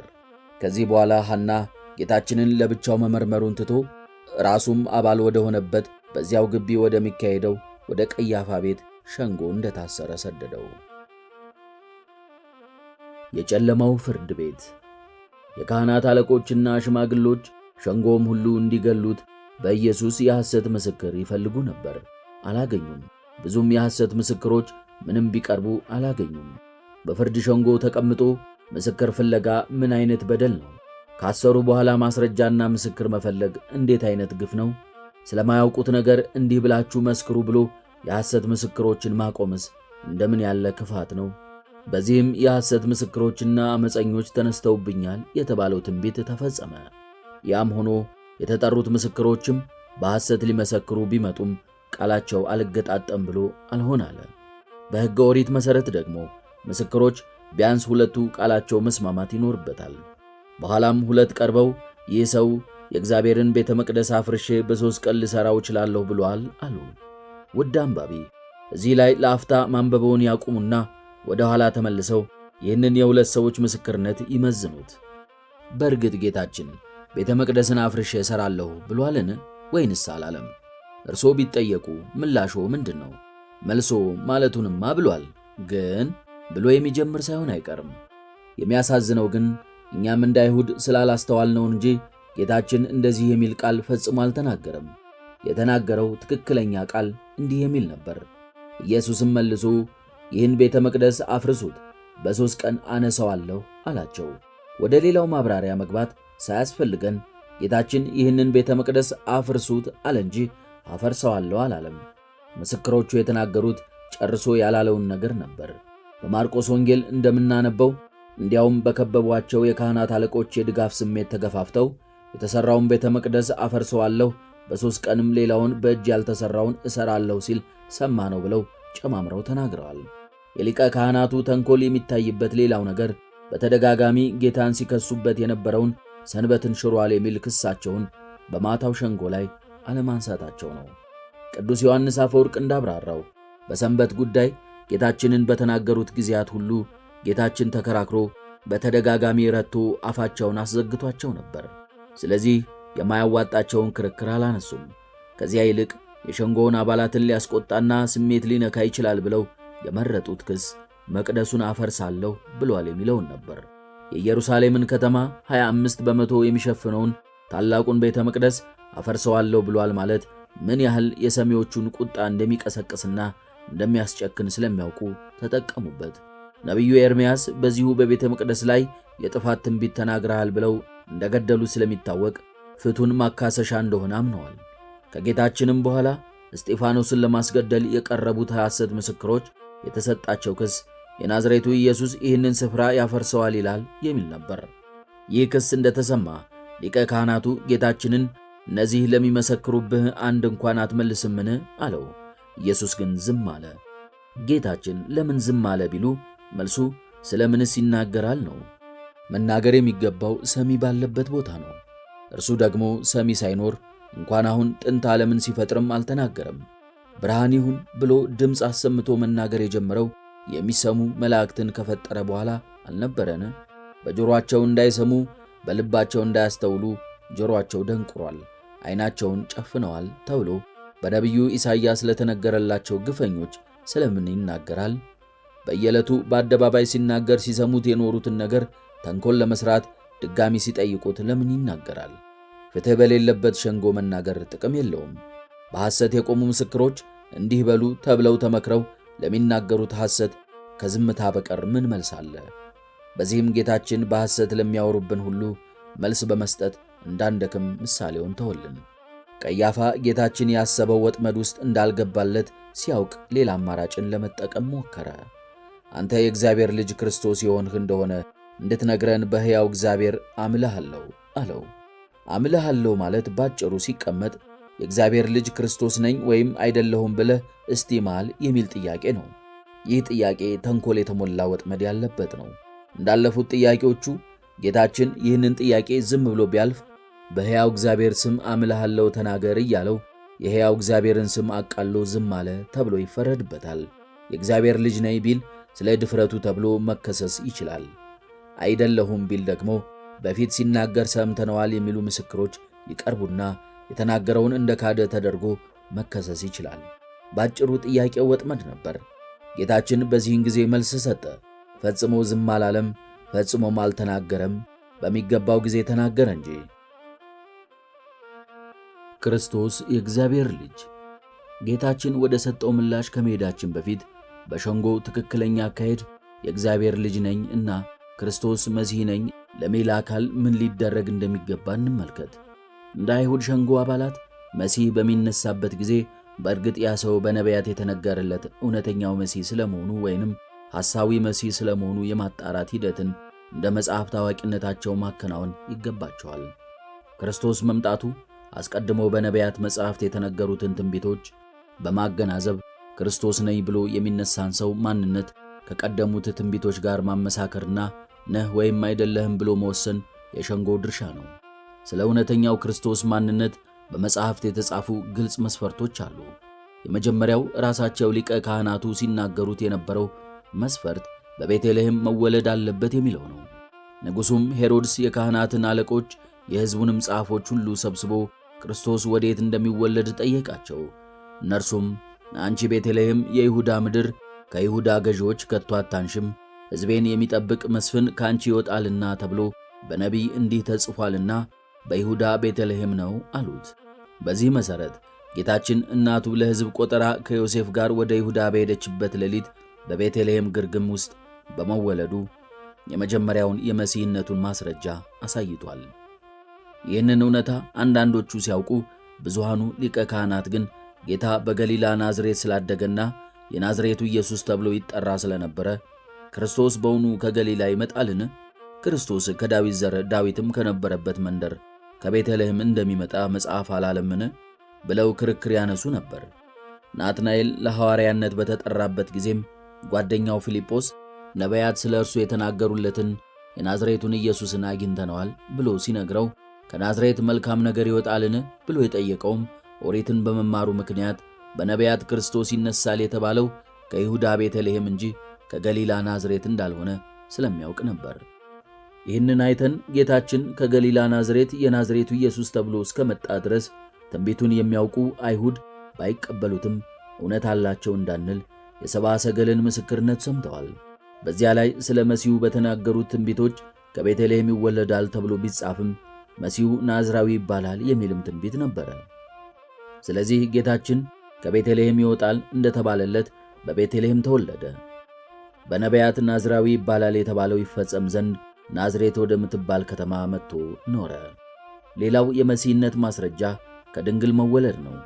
እነሆ ድንግል ትጸንሳለች፣ ወንድ ልጅም ትወልዳለች፣ ስሙንም አማኑኤል ብላ ትጠራዋለች ተብሎ መሲሁ በድንግልና እንደሚወለድ ትንቢት ተነግሯል። ጌታችንም የተወለደው በቅዱስ ገብርኤል ብስራት ያለ ወንድ ዘር በግብረ መንፈስ ቅዱስ ከጸነሰችው ድንግል ነው። ይህንን ግን ሊቀ ካህናቱ እንኳንስ ሊያምኑበት ለመስማትም ይከብዳቸዋል። ለቀያፋ ጌታ በድንግልና መጸነሱ አሳፋሪ አሉባልታ ነው። በገብርኤል ዘንድ ግን ልደቱ ክብርን የተሞላ ነው እንዳለ ቅዱስ ኤፍሬም። ከዚህም በተጨማሪ መሲሁ ከይሁዳ ነገድ ዳዊት ቤት መወለድ ከመምጣቱ በፊት ከፊቱ መንገድ ጠራጊ አዋጅ ነጋሪ ማስቀደም፣ በገሊላ ማስተማር፣ ልዩ ልዩ ተአምራትን መፈጸም፣ በአህያ ላይ ሆኖ ወደ ኢየሩሳሌም መግባት አለበት። በእነዚህ መስፈርቶች ቢታይ ጌታችን ኢየሱስ ክርስቶስም የዳዊት ልጅና ከይሁዳ ነገድ ነው። ከእርሱ ቀድሞ መጥምቁ ዮሐንስ መንገድ ጠራጊ ሆኖ የተነሳ ሲሆን ጌታችን ማስተማሩንም የጀመረው በገሊላ ነበር። ሌሎቹ የመሲህነቱ ምስክሮች ሊቆጠሩ የማይችሉትን ተአምራቱን ሲሆኑ የ3 ዓመት አገልግሎቱንም በአህያ ላይ ሆኖ ወደ ኢየሩሳሌም በመግባት አጠናቋል። የአይሁድ ሸንጎ እውነተኛ የፍትሕ ሸንጎ ቢሆን ኖሮ ይህንን በግልጥ የሚታይ እውነት ማየት በቻለ ነበር። እነርሱ ግን የሚያዩትን መሲህ መቀበል አልፈለጉም። ራሳቸው በሕሊናቸው ውስጥ የሐሳባቸው ፈጠራ የሆነ ሌላ መሲህን ወልደው ነበር። ስለዚህ እነርሱ በሕሊናቸው ከሳሉትና እንዲመጣ ከፈለጉት መሲህ ጋር አልገጥም ስላላቸው ሊቀበሉት አልወደዱም። ሁለተኛው ነገር የእግዚአብሔር ልጅ ነኝ የሚልን ሰው ሸንጎ ሊያስተናግድበት የሚገባው አግባብ ነው። በዚህ ጉዳይ 3 የምርመራ ሂደቶች ሊከናወኑ ይገባቸዋል። የመጀመሪያው አይሁድ በሚቀበሏቸው የኦሪት መጻሕፍት መሠረት እግዚአብሔር ልጅ አለው ወይ የሚለውን መመርመርና በእነርሱ ዘንድ እንግዳ የሆነውን የምስጢረ ሥላሴ ትምህርት በሚገባ መመዘን ነው። ሁለተኛው ደግሞ የእግዚአብሔር ልጅ በመኖሩ ከተስማሙ በኋላ የእግዚአብሔር ልጅ ሰው ሊሆን ይችላል ወይ የሚለው ነው። ሦስተኛው ጥያቄ ክርስቶስ የተባለው የናዝሬቱ ኢየሱስ የእግዚአብሔር ልጅ ነው ወይ የሚለውን መመርመር ነው። የእግዚአብሔር ልጅ የሚለውን ሐሳብ በቅን ልቦና በቅን ሕሊና ቢመረምሩ ኖሮ አይሁድ እጅግ ብዙ ማስረጃዎችን ከሚያምኑባቸው መጻሕፍት ላይ ያገኙ ነበር። እግዚአብሔር አለኝ፣ አንተ ልጄ ነህ፣ እኔ ዛሬ ወለድኩህ፣ ከአጥቢያ ኮከብ አስቀድሞ ከሆድ ወለድኩህ፣ እንደ መልከ ጼዴቅ ሥርዓት አንተ ለዘላለም ካህን ነህ፣ ቀላያት ገና ሳይኖሩ እኔ ተወለድሁ፣ የውሃ ምንጮች ገና ሳይፈልቁ፣ ተራሮች ገና ሳይመሠረቱ፣ ከኮረብቶች በፊት እኔ ተወለድሁ የሚሉት ቃላት ስለ እግዚአብሔር ልጅ ያስረዳሉ። የእግዚአብሔር ልጅ ሰው ሆኖ እንደሚመጣ ደግሞ ሕፃን ተወልዶአልና ወንድ ልጅም ተሰጥቶናል፣ አለቅነትም በጫንቃው ላይ ነው፣ ስሙም ድንቅ መካር፣ ኃያል አምላክ፣ የሰላም አለቃ፣ የዘላለም አባት ተብሎ ይጠራል ተብሎ ስለ አምላክ መወለድ ተጽፏል። የካህናት አለቆችና ጸሐፍት ፈሪሳውያን የእግዚአብሔር ልጅ ስለሚለው ጉዳይ በቅንነት መጻሕፍትን መመርመር አልፈለጉም። ቅዱስ ጳውሎስ በኢየሩሳሌም የሚኖሩ ሰዎችና አለቆቻቸው እርሱንና በየሰንበቱ የሚነበቡትን የነቢያትን ድምፆች ስላላወቁ ፍርዳቸውን ፈጽመዋል እንዳለ እየተነገራቸው የመሲሁ ገዳዮች ሆኑ። ለነቢያት አስቀድሞ ተገልጦላቸው የጻፉትን የአምላክ ሰው መሆን ነገር ከአይሁድ ሸንጎ መካከል ሊያምን የፈቀደ አልነበረም። ነቢዩ ኢሳይያስ ይህንን አስቀድሞ አውቆ የሰማነውን ነገር ማን አምኗል? የእግዚአብሔርስ ክንድ ለማን ተገልጧል? ብሎ እግዚአብሔር ዓለምን ለማዳን የሰደደውን ክንዱን ከሊቀ ካህናቱ ጀምሮ የሚቀበለው እንደሌለ ተናግሮ ነበር። የካህናት አለቆችና ፈሪሳውያን ሕግ አዋቂዎች ቢሆኑም በዚህ ጠባያቸው ግን ከኢትዮጵያዊ ጃንደረባ እንኳን ያነሱ ነበሩ። ኢትዮጵያዊ ጃንደረባ የኢሳይያስን ትንቢት በሰረገላው ቁጭ ብሎ ሲያነብ ፊልጶስ ቀርቦ የምታነበውን ታስተውለዋለህን ብሎ ጠይቆት ነበር።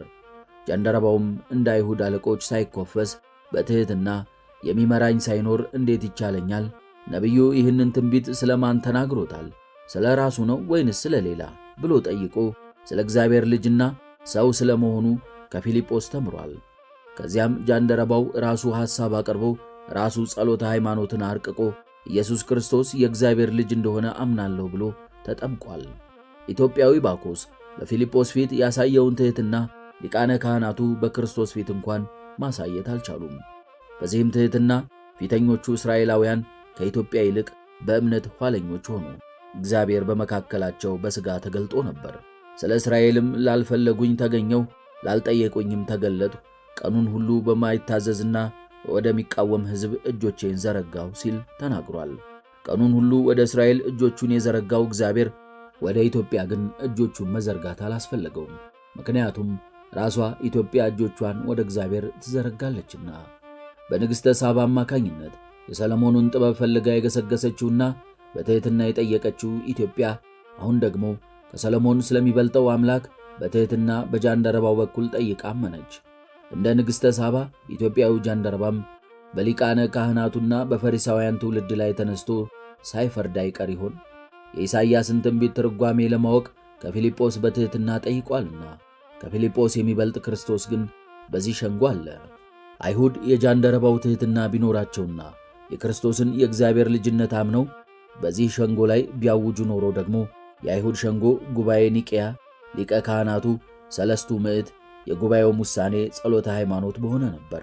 እነርሱ ግን እንኳን ሊያምኑ ከጌታችን ጋር ስለ ጉዳዩ መነጋገርም አይፈልጉም ነበር። በአንድ ወቅት የሆነው ይሄ ነበር። ፈሪሳውያንም ተሰብስበው ሳሉ ኢየሱስ ስለ ክርስቶስ ምን ይመስላችኋል? የማንስ ልጅ ነው ብሎ ጠየቃቸው። የዳዊት ልጅ ነው አሉት። እርሱም እንኪያስ ዳዊት ጌታ ጌታዬን ጠላቶችህን የእግርህ መረገጫ እስካደርግልህ ድረስ በቀኝ ተቀመጥ አለው ሲል እንዴት በመንፈስ ጌታ ብሎ ይጠራዋል? ዳዊትስ ጌታ ብሎ ከጠራው እንዴት ልጁ ይሆናል አላቸው። አንድም ቃልስ እንኳ ይመልስለት ዘንድ የተቻለው የለም። ከዚያ ቀንም ጀምሮ ወደፊት ማንም ሊጠይቀው አልደፈረም። ለመመለስ የተቸገሩት በዳዊት ትንቢት ላይ ጌታ ተብሎ የተጠሩት ሁለት መሆናቸው ግራ ስላጋባቸው ነው። አብና ወልድ የሚለውን ትምህርት ሳይረዱ ይህንን ጥያቄ መመለስ ስለማይችሉ ዝም አሉ። ጌታችን ሊቃነ ካህናቱ በንጉሥ ዳዊት መቃብር ዙሪያ እየተወዛወዙ እየተቀባበሉ በቃላቸው ሲደግሙት የሚውሉትን መዝሙረ ዳዊት ጠቅሶ ምላሽ አሳጣቸው። ከዚህ ሁሉ በኋላ ነው እንግዲህ በፍትሕ አልባው ሸንጎ የእግዚአብሔር ልጅ እንደሆንህ ንገረን ብለው የሚጠይቁት። ይህንን ጥያቄ መምህር ሆይ አንተ የእግዚአብሔር ልጅ ነህ ብሎ የመሰከረለት ሐዋርያው ናትናኤል በቀላሉ ሊመልሰው ይችል ነበር። ናትናኤል ግን በዚች ምሽት እግሬ አውጪ ብሎ ከወንድሞቹ ጋር ሸሽቷል። ይህንን ጥያቄ አንተ ክርስቶስ የሕያው እግዚአብሔር ልጅ ነህ ያለው ቅዱስ ጴጥሮስም በቀላሉ ቢመልሰው ይችል ነበር። ቅዱስ ጴጥሮስ ግን መምህሩ ክርስቶስ በሸንጎ መካከል ቆሞ በሚንገላታበት በዚያች የጭንቅ ሰዓት እዚያው ግቢ ውስጥ ከአይሁድ ጋር ቁጭ ብሎ እሳት እየሞቀ ነው። ጌታችን የእግዚአብሔር ልጅ ክርስቶስ አንተ ነህ ወይ ለሚለው የሊቀ ካህናቱ ጥያቄ እኔ ነኝ፣ የሰው ልጅም በኃይል ቀኝ ሲቀመጥ በሰማይም ደመና ሲመጣ ታያላችሁ አለ። የእግዚአብሔር ልጅ መሆኑን ከመግለጥ ባሻገር ዛሬ በሐሰት ሸንጎ በግፍ ከፊታቸው አቁመው ሊፈርዱበት በተነሱት ሁሉ ላይ በኃይል ቀኝ ተቀምጦ በተራው ሊፈርድባቸው እንደሚመጣ አሳሰባቸው። በዚህ ጊዜ ሊቀ ካህናቱ ቀያፋ ልብሱን ቀዶ ተሳድቧል፣ እንግዲህ ወዲህ ምስክሮች ስለምን ያስፈልጉናል? እነሆ ስድቡን አሁን ሰምታችኋል፣ ምን ይመስላችኋል? አለ። እነርሱም ሞት ይገባዋል ብለው መለሱ። ግራ ቀኝ አገናዝቦ የሁሉን ሐሳብ በማግስቱ ሰምቶ ሊፈርድ የሚገባው ሊቀ ካህናት ፍርዱን ራሱ ወስኖ ሌሎቹን በመገፋፋትና ለቁጣ በማነሳሳት ፍትሕ አልባውን ሸንጎ በግፍ ደመደመው። ቀያፋ ልብሱን መቅደዱ በራሱ ፈሪሃ እግዚአብሔር እንደሌለው ቁልጭ አድርጎ የሚያሳይ ነው። በኦሪት በራሱ የቅባት ዘይት የፈሰሰበት የክህነትም ልብስ ይለብስ ዘንድ የተቀደሰ ከወንድሞቹም የበለጠው ካህን ራሱን አይግለጥ ልብሱንም አይቅደድ የሚል ትእዛዝ ነበረ። ሊቀ ካህናት ሌላው ቀርቶ እናት አባቱና ልጆቹ ቢሞቱ እንኳን ልብሱን መቅደድ አይችልም ነበር። የአሮን ልጆች አብዮድና ናዳብ ተቀስፈው በሞቱበት ዕለት ራሱ እግዚአብሔር ለሙሴ አሮንና ልጆቹን እንዳትሞቱ በማኅበሩ ቁጣ እንዳይወርድ ልብሳችሁን አትቅደዱ በላቸው ብሎ ነግሮት ነበር።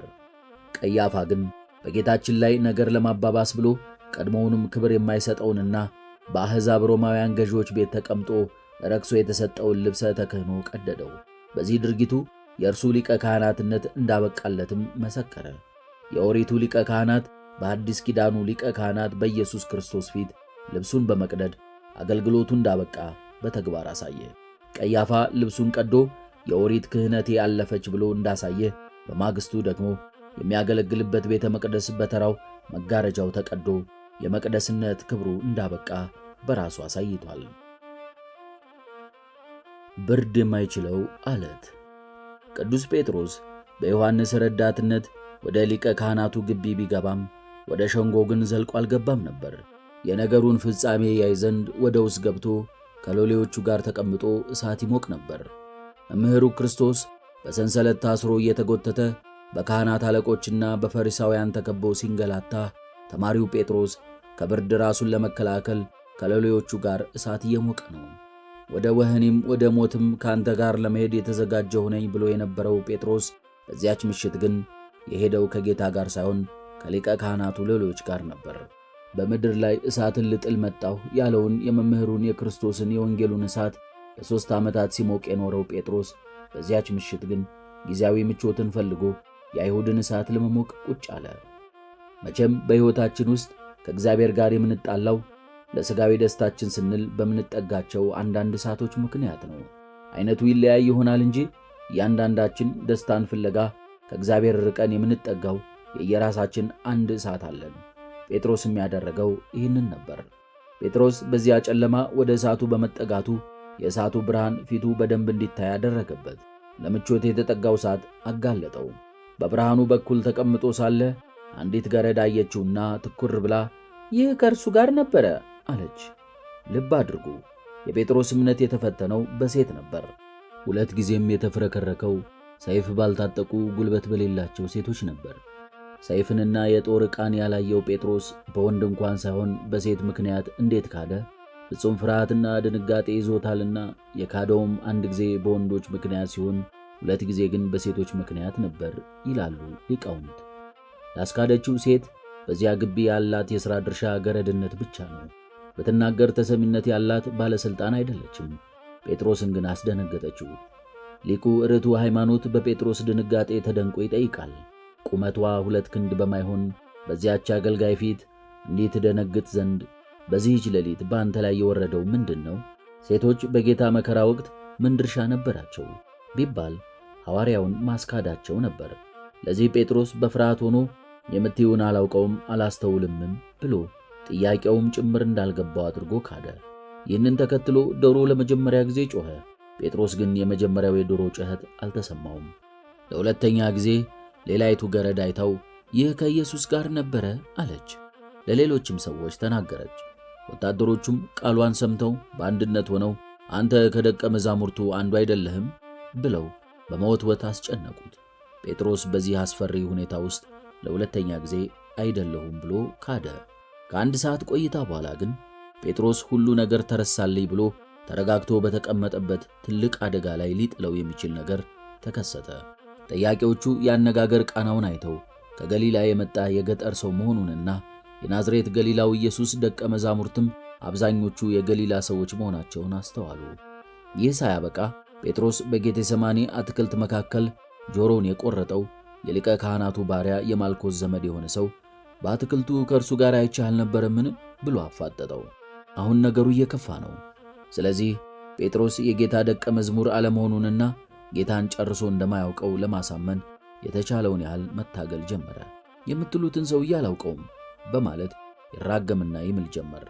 አንተ የሕያው እግዚአብሔር ልጅ ነህ ብሎ የመሰከረለትን ክርስቶስ ሰውየው ብሎ ጠራው።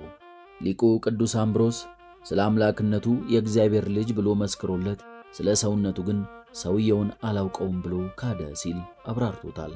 በመለኮቱ አምኖ የመሰከረ ጴጥሮስ አሁን ግን ሰውየውን አላውቀውም አለ። ሆኖም ክርስቶስ በሥጋ እንደመጣ የማይታመን መንፈስ ሁሉ ደግሞ ከእግዚአብሔር አይደለም። አንተ ዓለት ነህ ተብሎ የተመሰገነው ታላቁ ዓለት በብርድ ምክንያት በአይሁድ ሎሌዎችና ገረዶች ጥያቄ ተሰነጠቀ። የመንግሥተ ሰማያት መክፈቻ የተሰጠው ጴጥሮስ በዚያች ምሽት ቁልፉን በእጁ ይዞ በሩን ግን አላውቀውም አለ። ጴጥሮስ የካደው ኢየሱስ አምላክ አይደለም ወይንም ክርስቶስ መሲህ አይደለም ብሎ አልነበረም። የካደው እኔ ክርስቲያን ደቀ መዝሙሩ አይደለሁም ብሎ ነው።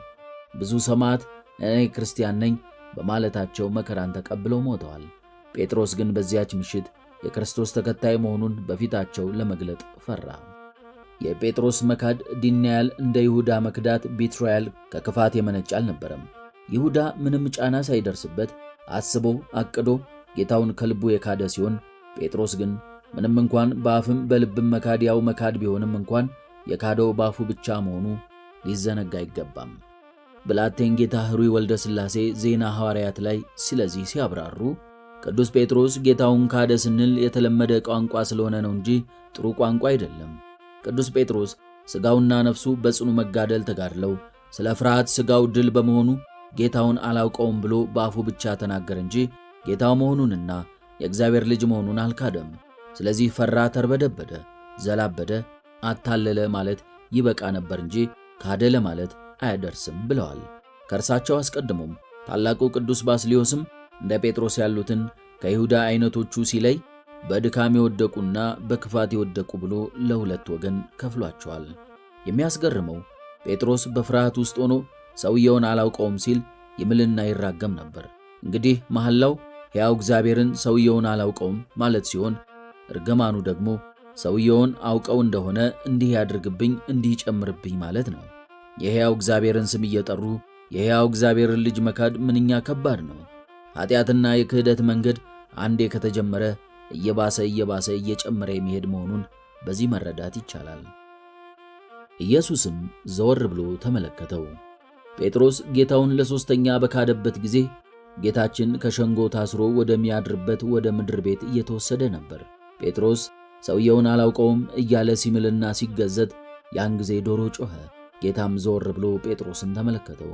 ጴጥሮስም ዛሬ ዶሮ ሳይጮህ 3 ጊዜ ትክደኛለህ እንዳለው የጌታ ቃል ትዝ አለው። ጴጥሮስም ወደ ውጪ ወጥቶ ምርር ብሎ አለቀሰ። የዋሁ ጴጥሮስ በሌሎች ተከቦ ሰውየውን አላውቀውም እያለ በሚያስረዳበት ሰዓት መምህሩ ክርስቶስ ዞር ብሎ ተመለከተው። ጴጥሮስ 3 ጊዜ አላውቀውም ብሎ የካደው ጌታ እኔ ግን አውቃለሁ ሲል ዞር ብሎ ተመለከተው። ክርስቶስ እንደታሰረ በዓይኖቹ ተመለከተው። ጴጥሮስ ሆይ አታውቀኝምን?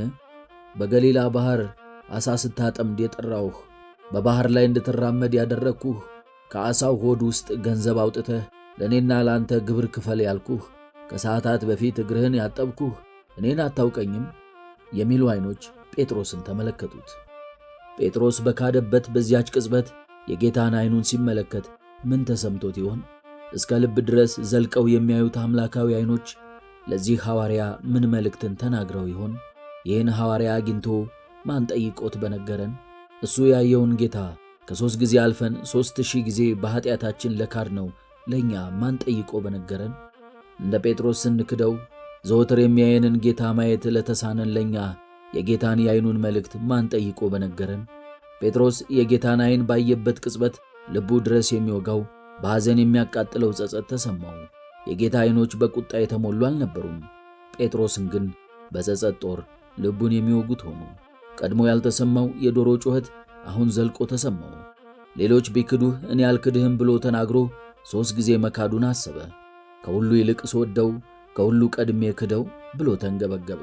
ስለዚህም ለክህደት ከዳረገው እሳት ከሚሞቅበት ግቢ በሕሌናው ዓይን የጌታችን ዓይኖች በሕሌናው ጆሮ የዶሮውን ጩኸት እየሰማ ወጣ። ከአጥር ውጭ ወጥቶም ምርር ብሎ አለቀሰ። ጴጥሮስ ጌታ ሆይ ይቅር በለኝ፣ በድንገት ፈርቼ ነው ካድኩህ፣ ሎሌዎቹ ሲያዋክቡኝ ነው እያለ ይቅርታን አልጠየቀም። አለቀሰ እንጂ ይቅርታን አልለመነም። ምክንያቱም የእንባ ዘለላዎች ይቅርታን ያገኛሉ እንጂ ይቅርታን አይለምኑም እንዳለ ቅዱስ አምብሮስ።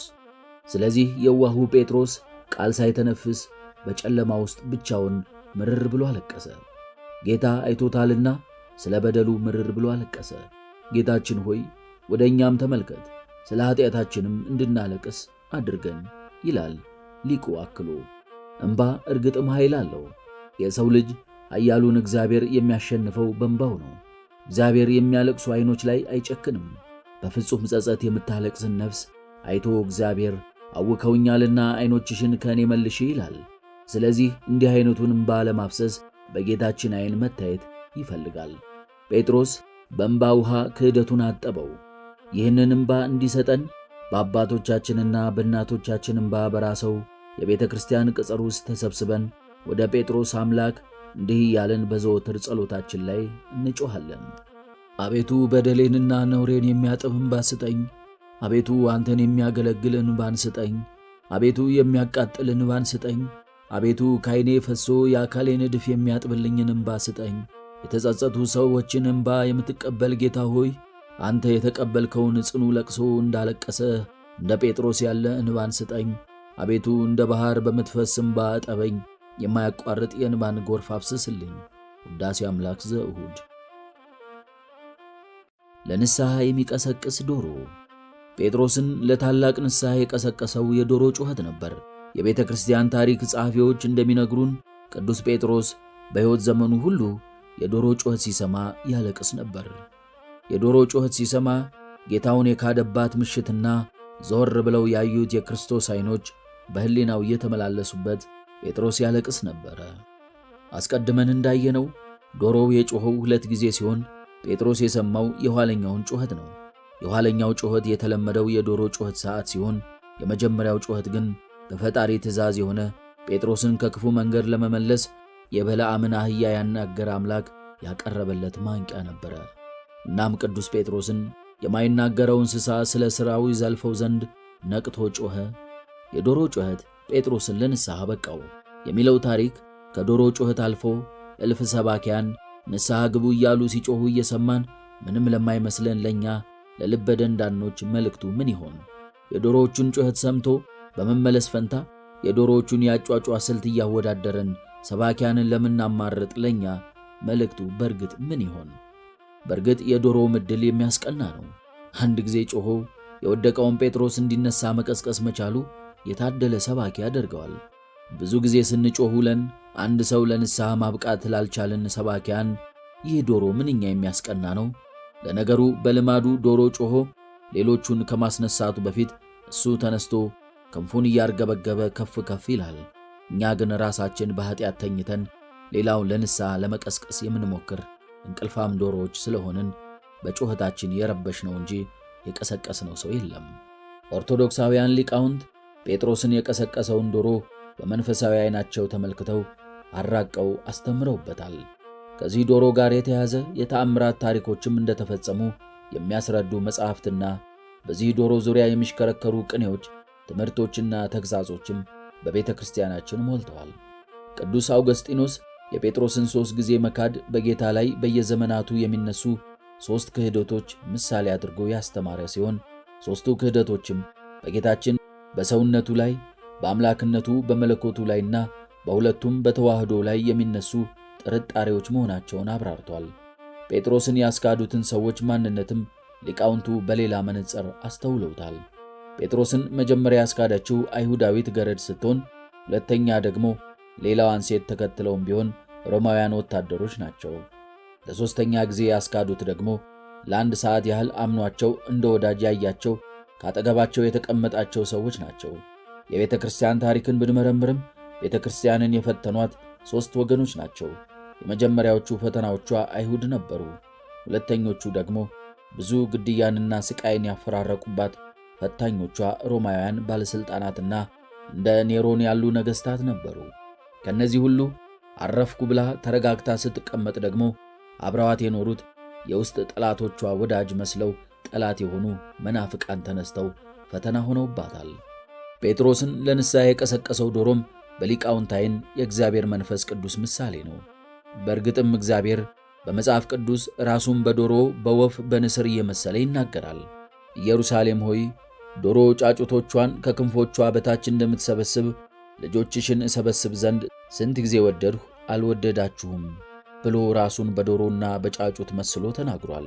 ሊቁ አለቃ ኪዳነ ወልድም እግዚአብሔር እንደ አባትም እንደ አያትም ነው፣ ዶሮ ለጫጩት እናትም አያትም ናት፣ እግዚአብሔርም እንደ ዶሮ እንቁላል መሬትን ፈጠረ፣ እንደ ጫጩት ደግሞ ከመሬት እኛን አስገኘ ብሎ አስተውሎታል። ስለዚህ ለጴጥሮስ 2 ጊዜ የጮኸው ዶሮ የመንፈስ ቅዱስ ምሳሌ ሲሆን 2 ጊዜ መጮኹ ደግሞ አስቀድሞ በብሉይ ኪዳን በነቢያት አድሮ የመናገሩና በአዲስ ኪዳንም ለሁለተኛ ጊዜ በሐዋርያት አድሮ የሰው ልጅን የሚገስጽ መሆኑን የሚያስረዳ ነው። እርሱም በነቢያት አድሮ የተናገረው ነው እንዲል ጸሎተ ሃይማኖት። የመንጋቱን ዜና በጠዋት ፀሐይ ስትወጣ የሚናገረው ዶሮ ከመንፈስ ቅዱስ በቀር ማን ነው? በድምፁም ጩኸት በነቢያትና በሐዋርያት አድሮ በመናገሩ ምክንያት ከሦስቱ ውድቀቶቻችን እንነሳለን። በጌታችን ላይ በራሳችን ላይና በወንድሞቻችን ላይ ስላደረግነው ክፉ ነገር ሁሉ መራራ ለቅሶን ስለ ውድቀታችን እናነባለን ይላል። የማይነጋው ሌሊት ጌታችን በአይሁድ ሸንጎ ሞት ይገባዋል ተብሎ ያለ ሕግ ከተፈረደበት በኋላ የነበረው ቀሪው የሌሊት ጊዜ የጭንቅ ነበር። ሊቃነ ካህናቱ ጉባኤውን በሥርዓት አልበተኑትም። በዚያን ጊዜ ተፉበት፣ ጎሰሙትም። ሎሌዎችም በጥፊ እየመቱ ወሰዱት። የያዙት ሰዎች ይዘብቱበትና ይደበድቡት ነበር። ሌላም ብዙ ነገር እየተሳደቡ በእርሱ ላይ ይናገሩ ነበር። ሌሎችም በጥፊ መተው ክርስቶስ ሆይ በጥፊ የመታህ ማን ነው? ትንቢትን ተናገርልን አሉት። ምራቅ መትፋት በአይሁድ ባህል ትልቅ ማዋረድ ነው። አንዲት ሴት ላይ አባቷ ምራቁን ቢተፋባት እንኳን ለ7 ቀን ታፍርና ከሰው ትለይ ነበር። የወንድሙን ቤተሰብ ዋርሳ ሆኖ ማስተዳደር ያልቻለን ሰው ለማዋረድም ሴቲቱ እንድተፋበት ይደረግ ነበር። በአይሁድ ዘንድ ብቻ ሳይሆን በእኛም ዘንድ ምራቅ የምንተፋው የሚያጸይፍ ነገር ስናይ ወይንም ክፉ ሽታ ሲሸተን ነው። የሰው ፊት ላይ መትፋት ግን የመጨረሻ ንቀትና የጥላቻ መገለጫ ነው። ትፋትን ለሚቀበለው ሰው ደግሞ ምራቅን በፊቱ ላይ መቀበሉ እጅግ የሚዘገንን ነገር ነው። እንኳንስ የሌላን ሰው ምራቅ ቀርቶ የራሳችንንም ምራቅ እንኳን በአፋችን ውስጥ እያለ እንዳልዋጥነው ሁሉ ከአፋችን ከወጣ በኋላ እንጸየፈዋለን። ሰውነታችንን ቢነካውም በቅጽበት እንታጠባለን እንጂ የራሴ ምራቅ ነው ብለን አንተውም። በዚያች ምሽት ግን አንድ ሰው ብቻ ሳይሆን የካህናት አለቆችና የአይሁድ ማኅበር ከነሎሌዎቻቸው በመድኃኔ ዓለም ክርስቶስ ላይ ተራ በተራ ምራቃቸውን እየተፉ የጥላቻቸውንና የንቀታቸውን ጥግ አሳዩት። ለመስማት የሚያስጨንቀው በዚህ የጨለማ ሸንጎ ምራቅ ሲተፋበት ያመሸው ጌታ ምራቁን በእጁ ላይ እንትፍ ብሎ የዲዳውን ሰው ምላስ በመዳሰስ አንደበቱን የከፈተለት ጌታ መሆኑ ነው። እርሱ ዕውር ሆኖ የተወለደን ሰው በቅዱሱ ምራቅ ጭቃን ለውሶ በግንባሩ ላይ ዓይን ሰርቶ ወደ ሰሊሆም መጠመቂያ ሄደህ ተጠመቅ ብሎ ዓይኑን አብርቶለት ነበር። አይሁድ ግን በምራቁ ዓይንን የሚሰጥን ጌታ በዓይኑ ላይ እርኩስ ምራቃቸውን ተፉበት።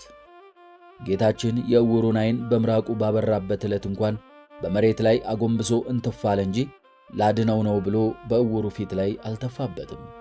ቅዱስ ኤፍሬም እንዲህ ብሏል፣ ለእኛ ፊት ክብርን የሰጠ እንዳንተ ያለ ማን አለ? የዕውሩን ዓይን ስታበራ እንኳን አርአያችንን አክብረህ ወደ መሬት ተፋህ እንጂ በፊቱ ላይ አልተፋህበትም። ጌታ ሆይ በእኔ ላይ ግን በፊቴ ላይ እንትፍ በልብኝ፣ በገዛ ፈቃዴ የዘጋሁትን ዓይኔን ክፈትልኝ። ቅዱስ ያሬድ ምንም የበደለው ሳይኖር ርኩስ ምራቅን ታገሰ እንዳለው በጌታችን ላይ ያ ሁሉ ምራቅ የተተፋበት አንድም ጥፋት ሳይኖርበት መሆኑ የትዕግሥቱን መጠን ያሳየናል። ጀርባዬን ለገራፊዎች ጉንጬንም ለጠጉር ነጪዎች ሰጠሁ፣ ፊቴንም ከውርደትና ከትፋት አልመለስኩም ተብሎ እንደተነገረለት ጌታችን ያ ሁሉ ምራቅ ሲተፋበት አንድ ጊዜ እንኳን ፊቱን አላሸሸም። በዚያች ምሽት ምራቅ በመጥፋትም ብቻ ሳይወሰኑ ጌታችንን ደጋግመው በጥፊ መቱት፣ ጎሰሙት። ቅዱስ ሉቃስ እንደጻፈው ሌላም ብዙ ነገር እየተሳደቡ በእርሱ ላይ ይናገሩ ነበር። እነዚህ ሎሌዎች የሚኖሩት በሊቃነ ካህናቱ ግቢ ቢሆንም በቤተ ክህነት ግቢ ውስጥ መኖራቸው የሥነ ምግባር ብልሹነታቸውን አላረመመውም። የእነ ሐናና ቀያፋን ምግባረ ብልሹነት እያዩ እነሱ ከጌቶቻቸው በምንም ሊሻሉ አይችሉምና በማግስቱ ገና ብዙ ግርፋትና ስቃይ የሚጠብቀውን የሕማም ሰው ዕረፍት ነስተው ሲደበድቡትና ሲያንገላቱት አደሩ። ጌታችን ያደረው በቀያፋ ግቢ ምድር ቤት በሚገኘው እስር ቤት ሲሆን እጆቹን ወደ ላይ አስረው ብዙ ድብደባን አደረሱበት። ዓይኖቹና አፍንጫውም የደም ምንጭ ሆኑ። ወንጌላዊው ሌላ ብዙ ነገር እየተሳደቡ ብሎ የተወው ከሰደበኝ የደገመኝ እንዳይሆንበት ነው እንጂ ጌታችንስ በጆሮ ብዙ ስድብን ተቀብሏል። ነፍሴ ስድብንና አሳርን ታገሰች፣ አስተዛዛኝም ተመኘሁ አላገኘሁም፣ የሚያጽናናኝም አጣሁ ብሎ በነቢዩ አንደበት እንደተናገረ ጌታችን የማይቆጠር ስድብን ስለኛ ተሸክሟል። ለጌታችን መሰደቡ በዚያች ዕለት ብቻ የደረሰበት ነገር አይደለም። ድርሳነ ማህያዊ ስድቡስ በዕለተ ዓርብ ብቻ አይደለም 3 ዓመት ሙሉ ሰደቡት እንጂ እንደሚል ጌታችን ምስጋናን ሊሰማባት በሚገባው አምላካዊ ጆሮ 3 ዓመት ሙሉ ብዙ ስድብን ስለኛ ታግሶ ሰምቷል። አምላክ እንደመሆኑም በፊቱ የተሳደቡትን ብቻ ሳይሆን በሌላ ቦታ ሆነው የሚሳደቡትንም ስድብ እየሰማ ታግሷል። ጌታችን በአይሁድ አንደበት የሚነገሩ የንግግር ሕማማትን ምን ያህል ተቀበለ? የአናጢ ልጅ የሚሉበት ጊዜ አለ፣ እብድ የሚሉበት ጊዜ አለ፣ ጋኔን ይዞታል የሚሉበት ጊዜ አለ፣ በደለኛ አሳች የሚሉበትም ጊዜ አለ። ከዚህ በኋላ ፊቱን አስረው በጥፊ እየመቱ የመታህ ማን ነው? ትንቢት ተናገርልን እያሉ ዘበቱበት። የነቢያትን አምላክ ነቢይ ከሆንክ ትንቢት ተናገር አሉት። ዓይንን የሠራውን ጌታ ዓይኑን ሸፈኑት። ሁሉን ከሚያውቅ ፈጣሪ ጋር ድብብቆሽ የሚሞክር ሰው ምንኛ ተሞኘ! ነቢዩ ዮናስ መጥቶ ቢነግራቸው ምን አለ? ነገሩን አለን እንጂ ኃጢአት ሰርተን ፈጣሪ የማያየን የሚመስለን ሰዎች ሁላችንም ዓይኑን ካሰሩት ሎሌዎች በምንም አንሻልም። የእነርሱ ሐሳብ ዓይኑን ሸፍነው ማን እንደመታው አላወቀም ብለው ሊዘብቱበት ነበር። ፊቱን በጨርቅ ያሰሩት ጌታ ግን ያሰሩትን እጆች ጭምር የሠራው ፈጣሪ ነው። ፊቱን የሸፈኑትን ሰዎችም የሚያውቃቸው አሁን ሳይሆን ገና በእናታቸው ማኅፀን እያሉ ከዚያም በፊት ነው።